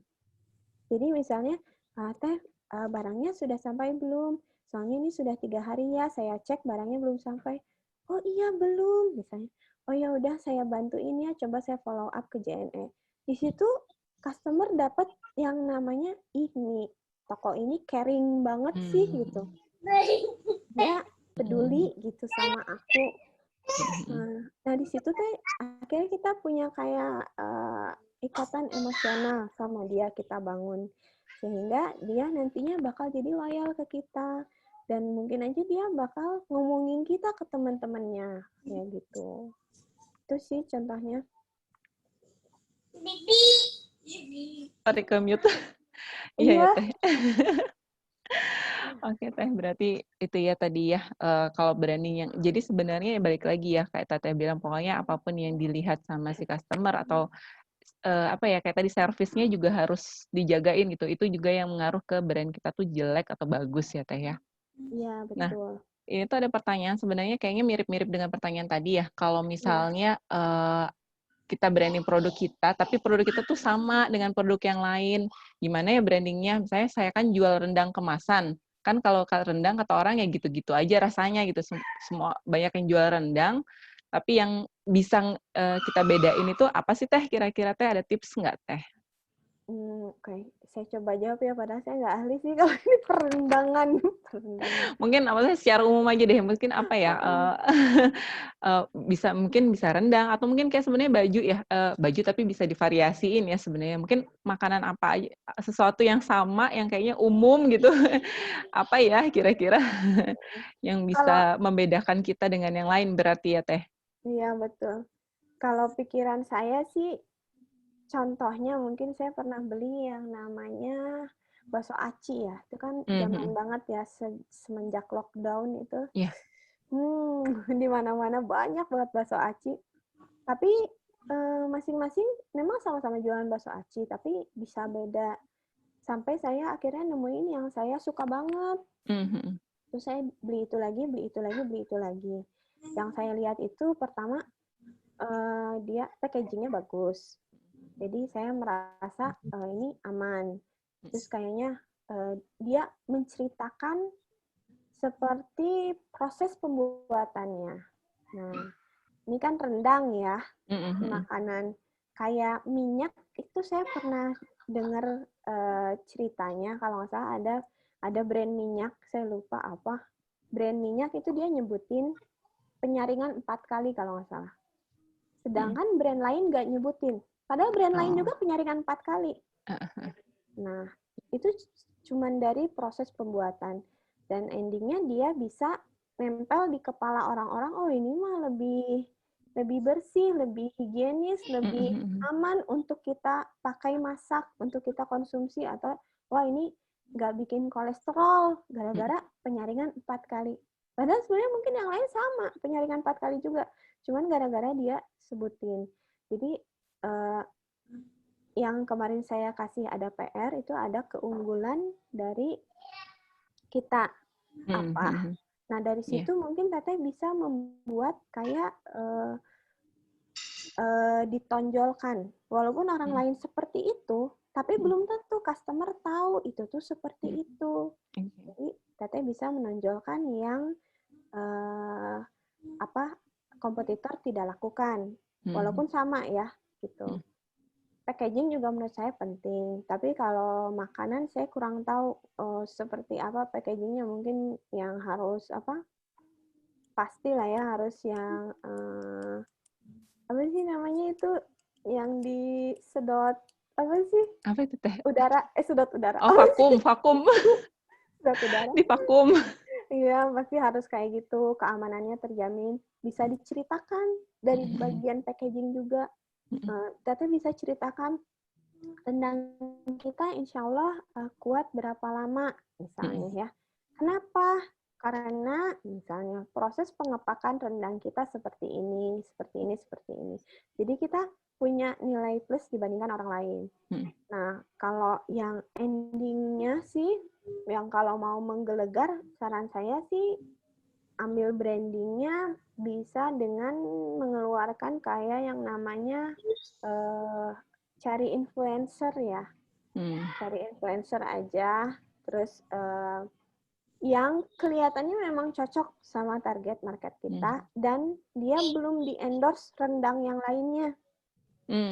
Biar nanti orang jadi nempel gitu. Karena kalau kita belum terkenal, mending kita ngedompleng keterkenalan orang lain aja gitu. Kalau mau lebih wow. Misalnya, saya nggak kebayang ya kalau rendang mungkin itu kali itu yang ada acara sore-sore yang makan-makan yang sama di Masbek ya kalau nggak salah ya. Iya kayaknya nggak pernah nonton TV teh. Oh iya. Saya pernah nonton itu kalau nggak salah. Aduh saya lupa sih namanya siapa. Tapi itu tuh yang saya lihat keluarga saya kalau nonton itu mama saya atau bahkan suami saya. Padahal kita juga jarang nonton TV. Tapi kalau nonton kita mikirnya itu makanan enak banget gitu. Mungkin kayak zaman dulu Pak Bondan kali ya, zaman ya dulu mungkin seperti itu ya. Ada bisa influencer juga ya. dengan pakai influencer kayak siang tadi si sepatu kompas itu. Karena itu memang impact-nya bakal gede banget gitu. Ya oke teh. Oke. Jadi nyambungin tadi ya. Jadi tadi jadi kepikiran teh yang ada pertanyaan yang saya send via WA tadi ya teh. Yang ada pertanyaan apa namanya? Pertanyaannya itu sebenarnya mirip kayak yang Teteh tadi bilang gitu soal kita pakai influencer. Nah tadi case-nya itu sebenarnya gini, jadi ada satu model yang sebenarnya udah dipakai sama brand lain yang mungkin sebenarnya mirip setipe sama apa namanya produknya sama kita. Sebenarnya tapi model itu dia engagement-nya bagus, engagement rate-nya bagus. Dia juga suka terima endorse dari brand lain gitu ya. Nah kira-kira menurut Teteh kalau misalnya kita pakai model yang sama gitu, kira-kira gimana Teh?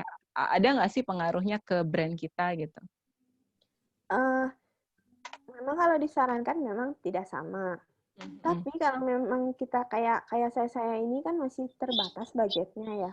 Kalau mau yang eksklusif susah. Jadi nggak masalah sama.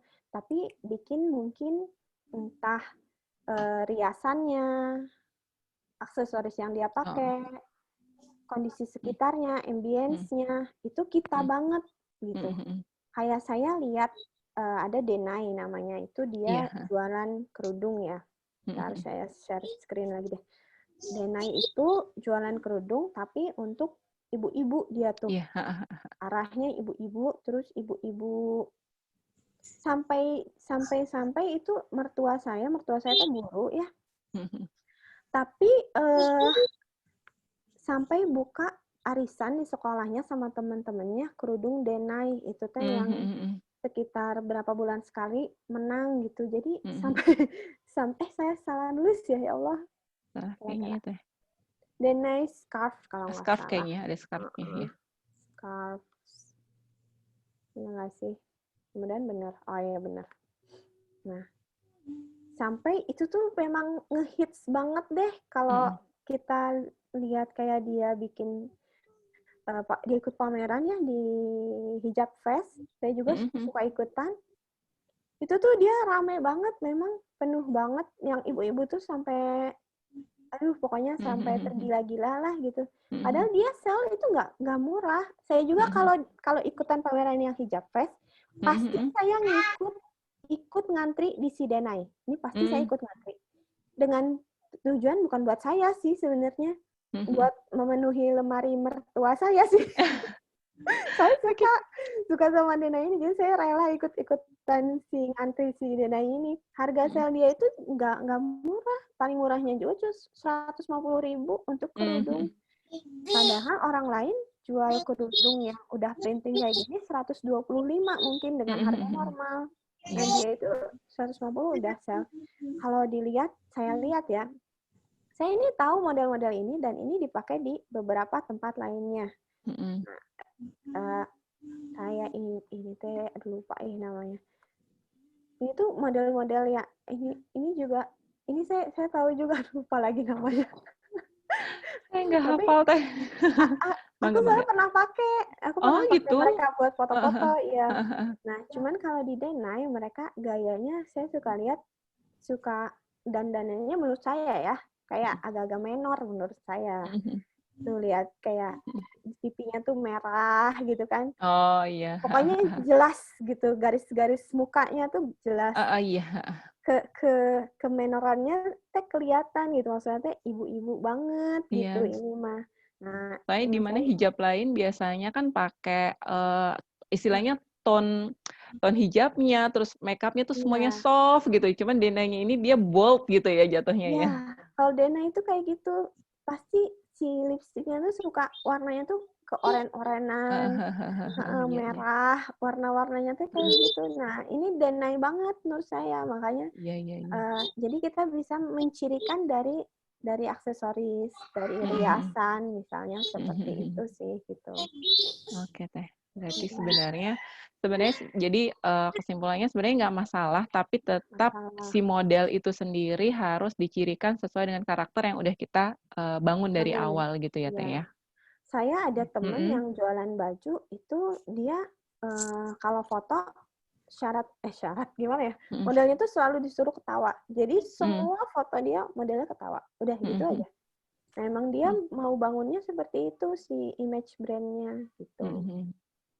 Iya, soalnya kan sebenarnya kalau saya perhatiin banyak sekarang kan all-shop banyak banget ya teh ya, maksudnya beneran bajunya juga mirip-mirip. Saya juga baru tahu kalau misalnya mungkin ada yang istilahnya tuh kalau satu konveksi dia ngebagi apa istilahnya tuh kain sama-sama terus model sama gitu. Nah, kadang-kadang juga perhatiin modelnya juga karena si A tuh cantik banget dan sering dipakai sama brand ini terus dipakai juga sama brand kita misalnya. Nah, ini yang kadang-kadang mungkin kita nggak bisa ngebedain antara toko yang A sama toko yang B gitu. Loh, perasaan ini kemarin dia postnya yang ini deh gitu kan. Itu jadi itulah kenapa sebenarnya kayaknya kita benar-benar harus ngebangun karakternya kita itu ya teh ya, berarti ya teh ya. Iya, tapi ini memang ada masalahnya kalau kita ikut foto yang barengan. Kalau kita budgetnya sedikit misalnya. Nah ya. Itu tipsnya gimana tuh teh? Soalnya kan kayak sekarang tuh lagi rame tuh semua tuh modelnya sama tuh, pakai kain yang digantung dengan pampas. Betul. Dan itu semuanya sama, saya sampai bingung. Ini kayaknya kemarin udah lihat deh, kenapa ada lagi gitu. Ada tips nggak teh untuk orang-orang yang kayak misalnya ya kayak kita yang low budget ini gitu lah teh? Saya juga low budget sama. Nah itu dia teh, kita butuh tips dari teteh. Low budget tapi high impact mudah-mudahan ya. Insya Allah. Kalau kita nggak bisa nge-create pemotretan sendiri kayak misalnya Denai kayak gini, terus kita ikut orang lain, ya kalau menurut saya sih paling kita bisa masukin mungkin kayak unsur kitanya entah di desain warna-warna gininya, misalnya sama kita diedit bisa fotonya ya. Kalau mau ini juga kan kayak Denai ini diedit ya, dia nggak terima jadi aja. Tapi kalau memang kita merasa yang foto itu udahlah ini memang udah kita banget, ya udah nggak apa-apa pakai aja, masukin logo kita. Oke, ya nangkap teh ya. Oke, nah teh dari tadi kan kita ngomongin branding nih teh, kan kayaknya tuh kalau saya lihat teh Dian tadi kan bikin packaging, bikin pokoknya macam-macam gitu. Nah ini ada pertanyaan, sebenarnya kalau misalnya kalau branding kita tuh harus spend budget khusus nggak sih teh, misalnya untuk endorse dan lain-lain. Pokoknya untuk ngebrandingin produk-produk kita itu ada nggak sih tips berapa persen sih misalnya budget yang kita harus keluarkan gitu. Sampai ini ada yang nanya nih, apa kita harus menderita di awal-awal nih karena biaya branding kan pasti lumayan gitu. Nah, berapa lama sih kita bisa menuai itu? Idealnya tuh gimana gitu teh? Itu gimana tuh teh? Baiklah, kalau menurut saya sih itu dianggapnya mending invest ya. Jadi memang jangan dianggap kita harus balik modal sekarang gitu. Karena takutnya kecewa pas nggak balik modal. Soalnya banyak yang kayak gitu. Jadi Tapi ada tipsnya berapa persen nggak Teh kira-kira dari misalnya dari omset atau dari apa gitu kira-kiranya Teh? Saya pernah dengar itu dari margin itu paling nggak 10% setahu saya. Dari margin? Iya, dari margin. Kalau Teman dari margin saya itu, teman ngitungnya saya itu ada yang berat. sampai 50% dari margin. Jadi tuh maksudnya gimana Teh? Misalnya kita nge-launching produk, misalnya contohnya baju aja ya, saya yang gampang deh hitungannya. Ya. Misalnya saya punya kos produksi 50.000, misalnya kos produksi itu maksudnya sampai baju udah jadi gitu ya.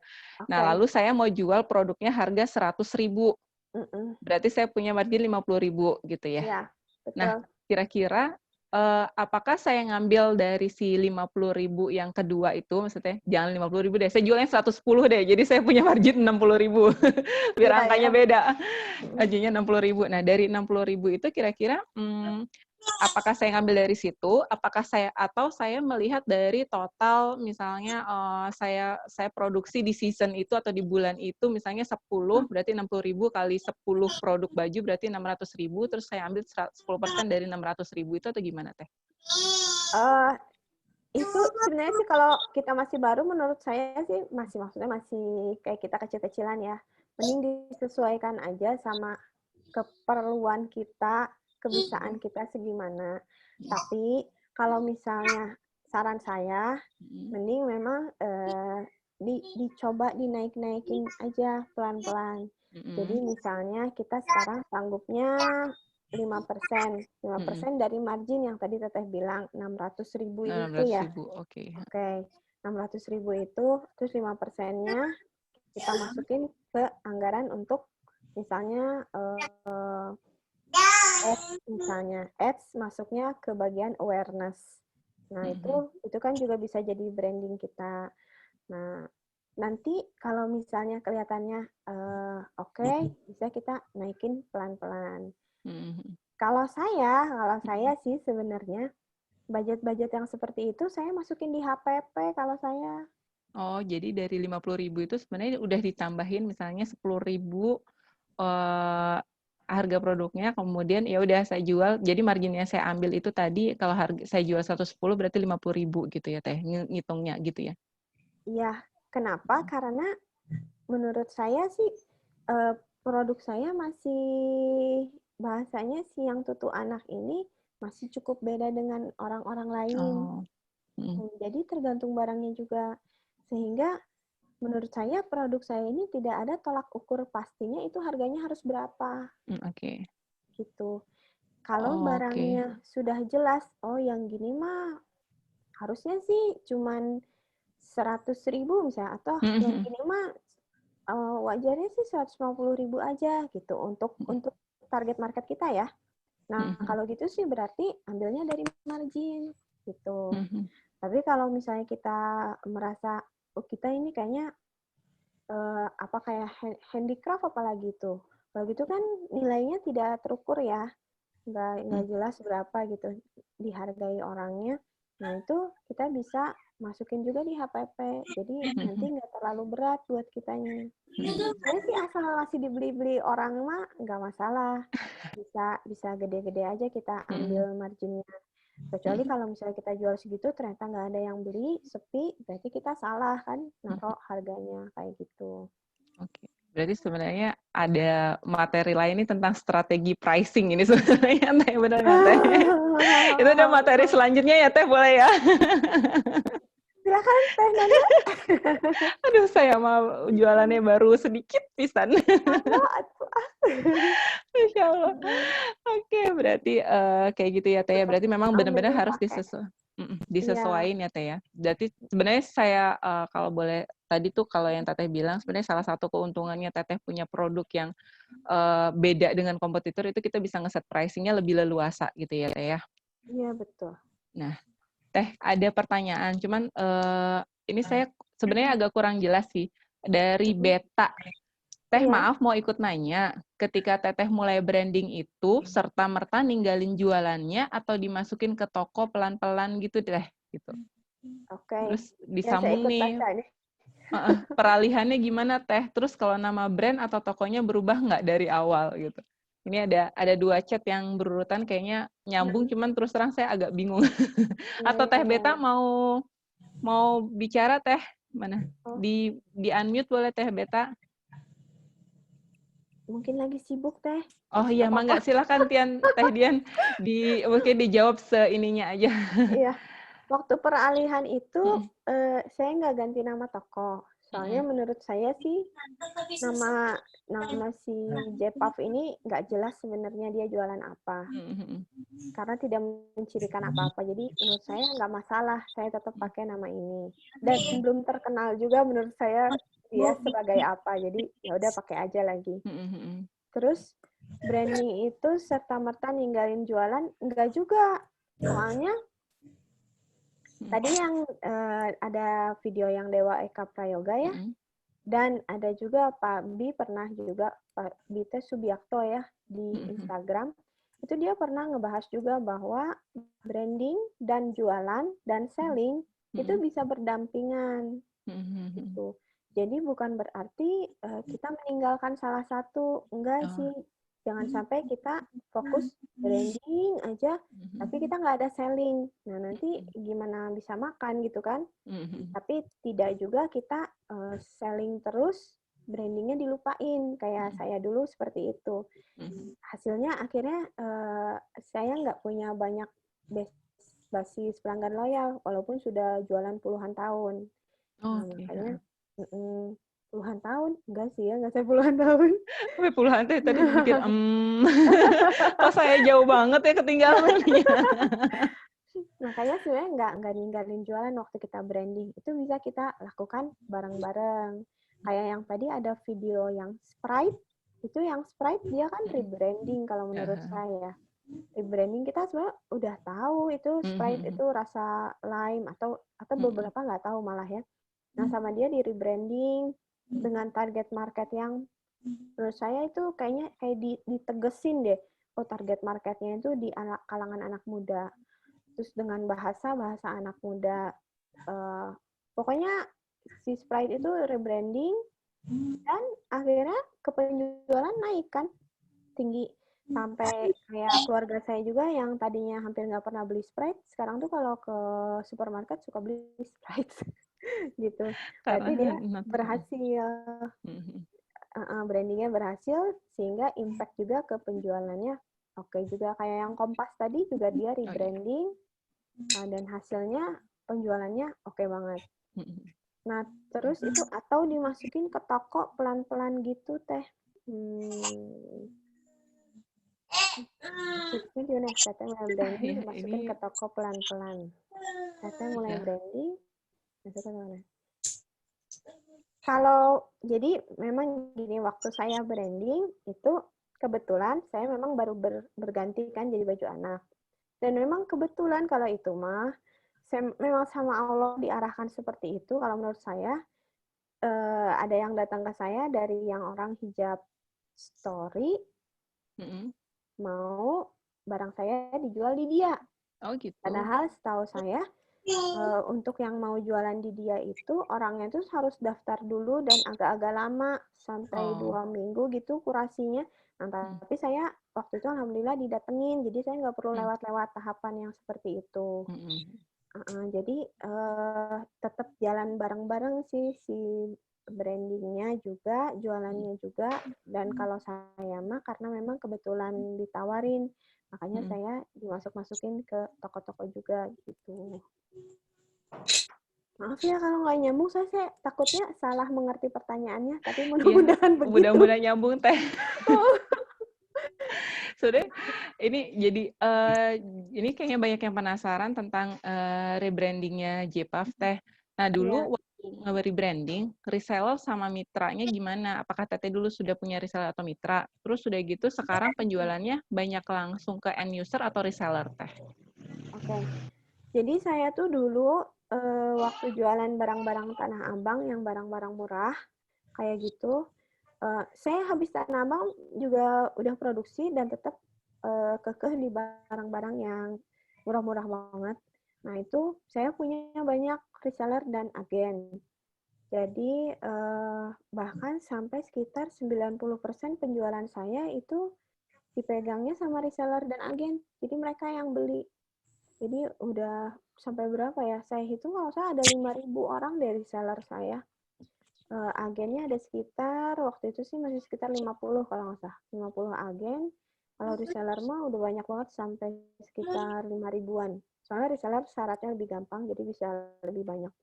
Nah, waktu saya beralih, ya saya waktu itu beralihnya sih agak-agak pelan-pelan dikit sih sebenarnya.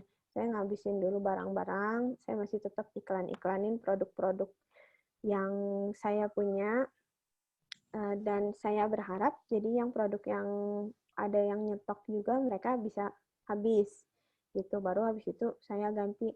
Memang jadi banyak yang bukan keluar ya, jadi nggak gitu aktif lagi jualan. Ya kadang saya ada yang saya telepon juga, saya tanya-tanya, saya ngobrol gitu. Tapi dia misalnya nggak minat gitu, ya saya ceritain aja, oke, jadi ya gimana lagi, ya udah akhirnya begini, kalau mau ikut ayo kita gabung lagi aja gitu. Saya sih kasih taunya kayak gitu. Nah, jadi memang pasti selalu ada konsekuensinya ya gitu kalau kita berubah kayak gitu. Nah, pasti reseller atau agen mungkin ada yang pergi, yang nggak masalah sih menurut saya, nanti kita bikin lagi aja. Mudah-mudahan sih kalau mereka masih mau bareng sama kita. Kira-kira kayak gitu sih. Terus ini ada apa ya? Watermark. Oh, itu tentang foto. Ada yang nanya kalau misalnya ada yang pakai foto kita, terus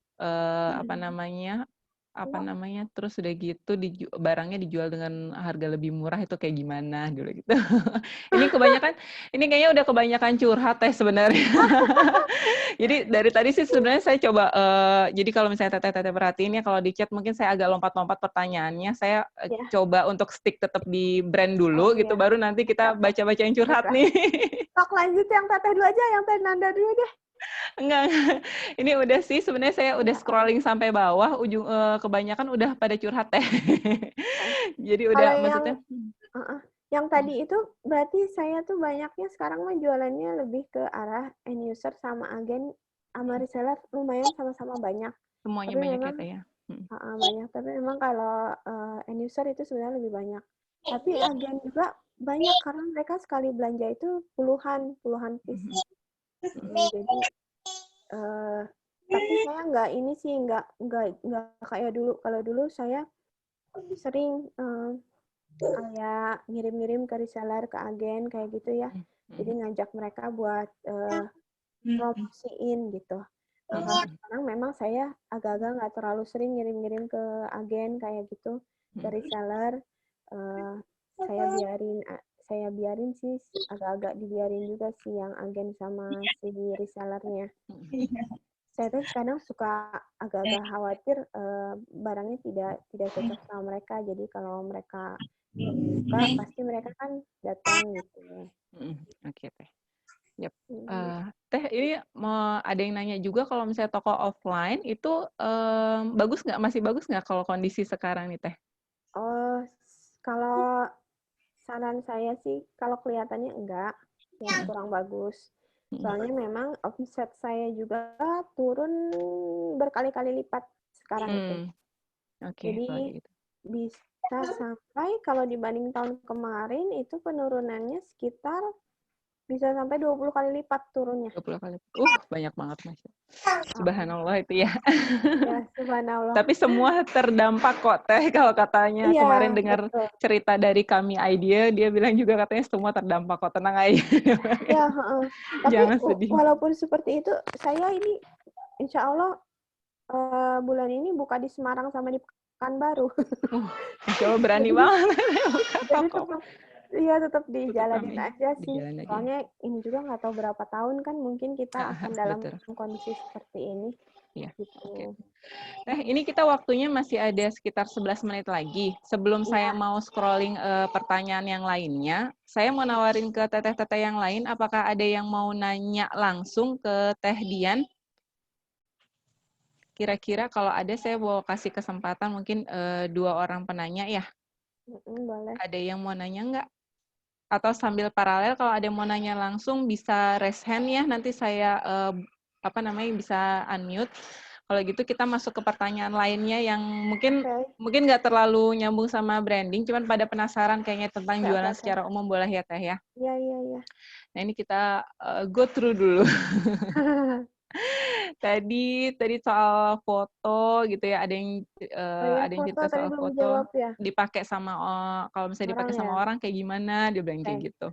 Kalau ini sih sudah santapan sehari-hari ya, dan untuk yang punya brand mending nggak usah dipikirin. Nggak usah dipikirin, dan jangan berharap foto kita nggak dicuri. Itu karena takutnya malah jadi depresi sendiri. Soalnya cuekin aja ya Teh ya. Cuekin aja.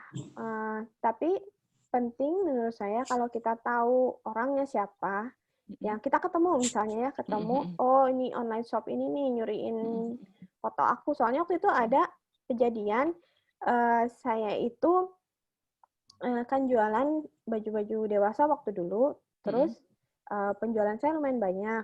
Jadi kita sama JNE Bandung ya, suka ngundang acara gathering gitu. Jadi kita jalan-jalan, dia yang bayarin. Waktu itu tuh acaranya ada rafting, terus ada main paintball, pokoknya kayak rame banget lah. Terus makan-makan sama JNE. Nah itu tuh ada yang penjualannya gede juga, online shop lainnya. Terus kita kenalan kan, dari online shop apa? Terus saya bilang saya Jepaf. Terus dia juga bilang online shop apa gitu, lupa saya namanya. Terus saya sama suami itu saling berpandangan karena kami tahu toko dia itu mengambil foto kami sekitar 30 foto gitu. Subhanallah, banyak banget. Iya, nggak ketemu kan sama orangnya, gimana ya gitu kan. Nah tapi penting menurut saya kita tetap ngomong. Kalau misalnya nggak enak langsung ngomong ke orangnya, bisa dengan DM misalnya ya. Soalnya itu sebenarnya takutnya dia tidak nyadar itu dosa yang tidak dia sadari gitu. Yeah. Jadi mending kita bilang, ya, Teteh punten ya, itu foto-fotonya foto saya misalnya gitu. Saya bayar foto model, saya bayar fotografer, dan saya rasa ini tidak benar. Jadi kalau boleh lebih baik lagi kalau misalnya menurut saya ya, kalau mau kalian aja kirimin link Ustadz misalnya, tentang hal tersebut. Ya siapa tahu dia dapat hidayah, jadinya kan lumayan kita jadi pembuka hidayah dia. Iya, dapat pahala insya Allah. Nah tapi kalau untuk kita sebagai yang penjual ini itu nggak usah dipikirin karena itu pasti terjadi. Pasti terjadi. Iya. Protek kayak gimana juga mungkin pasti masih ada yang kecolongan lah istilahnya kita ya Teh ya. Iya, betul. Oke, siap kalau gitu Teh. Lanjut lagi Teh pertanyaannya nih. Ada pertanyaan, kalau baru mulai bisnis di Instagram, gimana sih cara guide follower supaya mau follow dan belanja di kita? Apa kita perlu follow artis-artis? Oke. Untuk Instagram itu aku lihat ya mereka teh kayak kalau kita kontennya kurang bagus, biasanya kita nggak terlalu diliatin. Jadi kan mereka punya kayak algoritma sendiri. Jadi saran saya kalau mau di Instagram banyak yang follow, ngejar follower, kita fokus dibikin konten yang bagus. Ada siapa sih namanya? Nico Julius kalau nggak salah. Instagramnya sebentar ya saya liatin. Soalnya saya juga daftar ininya kok, daftar jual ininya dia. Namanya teh Nico Julius. Nah ini sama teteh-teteh bisa diikutin. Kalau nggak salah gini deh tulisannya, saya juga lupa. Saya ikutan juga sih kelasnya ini bayar. Bukan yang ini, yang mana tuh? Nikonya mungkin pakai C kemarin teh. Enggak. Ya Allah. Nggak pakai titik coba. Ya kali. Aduh. Bukan juga. Nggak ada juga. Bentar ya. Oh, by Nico Julius teh. Ada by-nya depannya. Ini ada yang ngasih tahu. Nah ini nih. Nah ini dia kayak ngasih tahu kita gitu sih cara-cara gimana biar kita bisa bikin konten yang bagus. Nah kalau menurut saya ini bagus, kita ikutin aja, nggak usah ikut pelatihannya, kita sebenarnya udah bisa ngerti. Oh kira-kira seperti ini. Tapi kalau ikut pelatihannya memang lebih bagus lagi, dan kalau nggak salah nggak terlalu mahal sih, sekitar 180.000. Terakhir saya ikutan tuh sekitar segitu. Nah, kalau mau dapat follower yang banyak, yang saya tangkap konten tuh harus bagus, dan kita lebih ke arah share. Memang jangan terlalu mikirin jualan dulu. Kalau mau follower banyak ya ini. Soalnya kalau kita ketemu temen juga ibaratnya ya, kata dia tuh gitu, ibaratnya kita ketemu temen, enak nggak sih kalau ketemu teman terus tiap ketemu dia nawarin barang mulu gitu ya. Jangan hard selling ya intinya ya Teh ya. Kalau dia sih bilangnya gitu. Jadi boleh nawarin barang sekali-sekali, tapi sisanya jadilah teman yang baik gitu. Karena apalagi Instagram kan ini mah bahasanya sosial media ya. Jadi kira-kira gitu. Ini namanya yang by Nico Julius. Nah ini. By Nico Julius, oke. Jadi bisa, atau kalau mau pakai ads. Saran saya pakai ads, tapi kita perlu bikin dulu konten yang menarik juga tetap. Soalnya kalau kontennya tidak menarik pakai ads juga walaupun trafficnya banyak, kasihan juga sih pakai boncos juga ya Teh ya. Iya. Teh, ini kayaknya ada satu pertanyaan sebenarnya agak related sama branding nih tentang hangtag Teh. Hangtag. Teteh, saya baru timbul niat pengen pasang hangtag di produk saya. Nah, di tag tersebut baiknya ditulis nggak ya nama toko kita? Misal saya mau bikin nama mukena ABC, nama mukenanya ABC, tapi perlu nggak ya ditambahin by Krabby Shop gitu? Misalnya nggak nyambung kayaknya nama toko sama nama mukenahnya gitu. Khawatir yang jual, dia mau jual, misalnya ini nggak jual ke end user sih, jadi kayaknya dia ada resellernya. Khawatir kalau misalnya yang jual kembali takut kehilangan end user gitu. Oh iya. Sebenarnya ini ada kayak temen sih kalau saya tangkapnya, jadi dia jualan kalau misalnya kita munculin namanya IG-nya kita gitu, kok nanti pas orang jadi reseller tuh malah balik ke kita gitu, bukan ke si reseller, kasihan si resellernya gitu. Ya, menurut Teteh gimana Teh? Gitu ya. Padahal sebenarnya pasang hashtag juga penting sih menurut saya, itu salah satu branding kita. Ya berarti kalau dia terkendala seperti ini dan belum ada solusinya, jadi orang-orang yang bantu dia jualan teh nggak mau bawa nama dia, ya berarti dia nggak bisa branding di bagian itu. Berarti sayang ya Teh ya malahan nih sebenarnya ya. Sebenarnya sayang, tapi tergantung sih memang tujuannya mau kayak gimana si yang jualannya ini, Teh Dwi Krabby Shop ini ya, apa memang mau sampai akhir memang mau jualan ke reseller, jadi tidak branding, tapi ruginya itu kalau tidak branding itu barang kita tuh nggak punya value. Kayak misalnya gini, kalau misalnya ada yang namanya toko ini ya, saya liatin namanya tuh Soy. Tahu nggak ya toko Soy itu? Apa itu Teh? Soy. Nah, nih saya liatin ya. Soy. Nah ini dia jualnya baju-baju daster gitu. Soy ini, aduh private. Ini saya belum follow soalnya. Ini dia tuh harga barang-barangnya itu di kisaran 235 kalau nggak salah. Tapi kalau orang yang jual bekas baju dia, seri-seri dulu yang lama, itu laku sampai 450.000. Malah naik nilainya. Malah naik. Itu kenapa? Karena dia brandingnya udah kuat, udah bagus, sehingga orang malah mencari yang produk yang lama, yang seri lama. Karena itu dianggap yang katanya itu ada yang komen di bawahnya tuh gini, kok baju bekas lebih mahal dari baju barunya sih gitu. Terus ada yang jawab, kalau yang penggemar soy sejati sih udah tahu katanya. Maaf ya saya nggak tahu dibacanya apa, saya kira soy gitu. Jadi soy. Katanya iya soy gitu deh katanya kalau penggemar sejati sih udah tahu yang seri lama itu bahannya lebih gini. Jadi memang harga segini tuh biasanya cepat laku. Memang benar cepat laku. Padahal harganya 2 kali lipat dan itu 2 kali lipat tetap ramai. bekas padahal. Jadi itu karena dia branding yang akhirnya dia dapat value barang dia teh gimana. Kalau kita nggak mulai dari sekarang si branding ini ya, maksud saya bukannya gimana-gimana ya, cuman reseller dan agen itu percayalah itu akan terus-terus berganti. Oh, okay. Akan terus-terus timbul tenggelam. Karena mereka juga akan bertumbuh dengan waktu, akan mungkin tiba-tiba melahirkan, tiba-tiba ada yang nggak boleh sama suami, tiba-tiba sekolah lagi, tiba-tiba kerja. Saran saya pribadi mah fokus ke kita mending.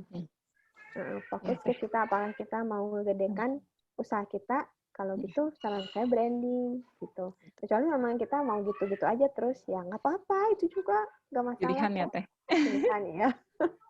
Gitu. Oke, Teteh, ini sebenarnya pertanyaan masih banyak ya kalau saya lihat. Cuman sekarang udah jam 3. Oh, udah dipanggil nih. Alarm kayaknya, alarm jam 3 pas. Nah, Teh, buat buat nge-closing, saya mau minta tolong sama Teh Dian. Mungkin Teteh bisa mungkin istilahnya kasih tips gitu ya. Gimana sih caranya kita branding produk sampai value kita itu bisa keterima. Mungkin untuk brand-brand yang benar-benar masih baru nih, kita ceritanya baru mulai, baru bikin produk, apa sih yang harus dilakukan sampai dengan orang itu mengerti, memahami value yang mau kita deliver gitu. Boleh Teteh closingkan dengan cerita sedikit apa yang harus dilakukan. Jadi kalau kayak saya juga masih kecil, masih baru-baru, Masya Allah. Semuanya saran saya diperlihatkan maksudnya nilai-nilai positif kita, keunggulan kita, tahap-tahapan pembuatan atau apa, itu bisa kita liatin dengan cara yang bagus ya ke customer kita. Jadi di statement dituliskan, diliatin, jadi nggak usah bikin mereka menebak-nebak kita itu seperti apa gitu. Tapi ya jangan lebay juga, jangan kalau hal-hal yang kayak amanah, jujur, kalau gitu kan nggak perlu sampai dibilang-bilang gitu ya. Tapi mungkin kayak misalnya ini kainnya kayak gimana.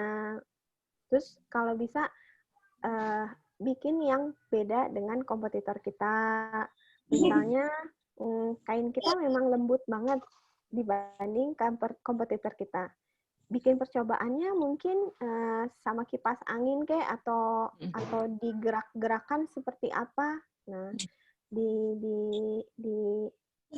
maksudnya dicoba aja bikin yang kayak gitu-gitu yang gampang-gampang dan selalu berpikir mungkin yang kecil tapi efeknya bisa besar. Kayak misalnya free gift itu menurut saya itu kecil tapi efeknya bisa besar.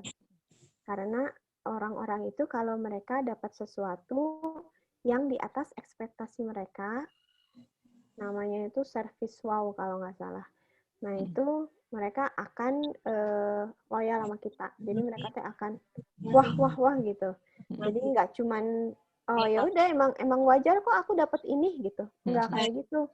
Jadi kasih yang luar ekspektasi mereka. Menurut saya itu salah satu cara yang tergampang buat ngedapetin hati customer. Sehingga akhirnya kita punya ikatan emosional dan mereka jadi sayang sama kita. Kira-kira kayak gitu deh. Siap, Teh. Iya. Teteh, terima kasih banyak. Ini catatan saya udah banyak banget.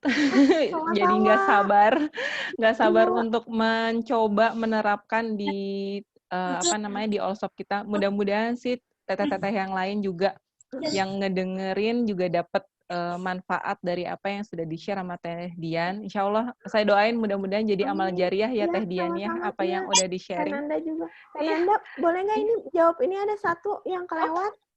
Iya, mana boleh. Ada tulisannya Teh dari Teh Fitri, seberapa sering datang ke toko offline? Oh iya, boleh silakan Teh. Itu kalau saya sih waktu dulu saya datang ke toko online itu seminggu sekali minimal karena memang sama-sama di Bandung. Terus semuanya saya cek dan semuanya saya aturin sehingga pada bulan pertama saya masuk toko itu saya langsung juara 1 untuk omset. Jadi berapa ya? Saya lupa deh omset per bulannya berapa. Tapi itu saya jadi yang paling besar melawan brand-brand anak yang sudah bertahun-tahun ada di situ gitu. Jadi memang itu saya sekitaran 1 sampai 2 kali seminggu. Kalau dulu kayak gitu. Udah gitu aja Teh. Maaf ya. Siap Teh, nggak apa-apa Teh. Ini nanti saya coba scrolling up chatnya lagi. Kalau misalnya memang masih ada, mungkin nanti saya japri aja ya Teh ya. Biar insya Allah mudah-mudahan kejawab semua. Atau kalau ada teteh-teteh yang merasa ada pertanyaan yang belum puas, nanti kita lanjutkan di grup lagi ya. Iya, betul. Teteh, terima kasih banyak Teh Ica lagi, Teh Dian.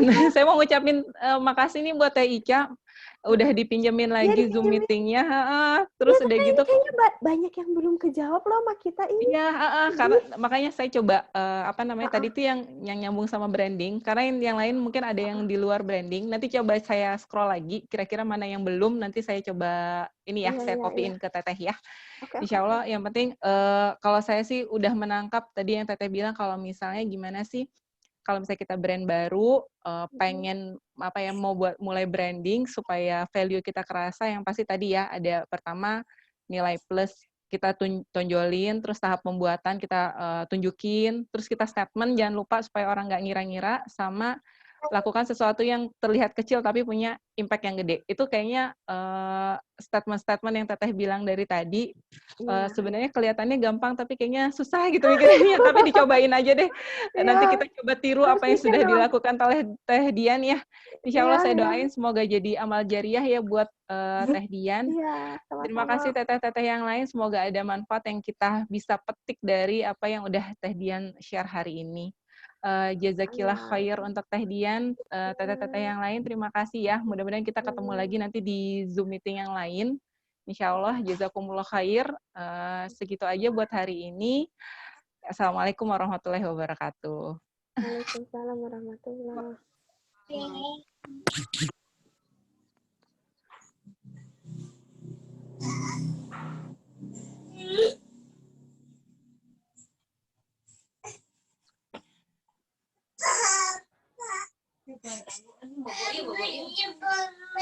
Itu ngantuk itu.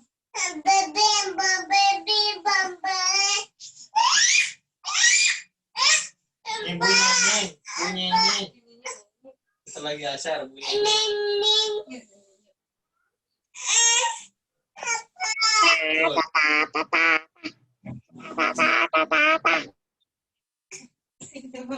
Punya yang lain kayaknya kami harus keluar dulu. Pak.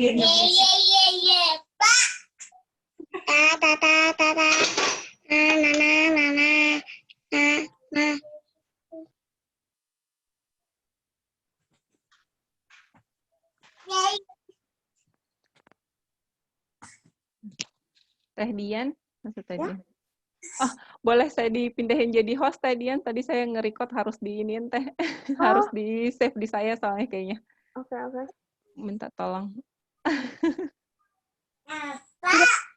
Ya, terima kasih Teteh. Saya bisa keluar ya sekarang ya? Boleh Teh. Oke, sip. Nuhun.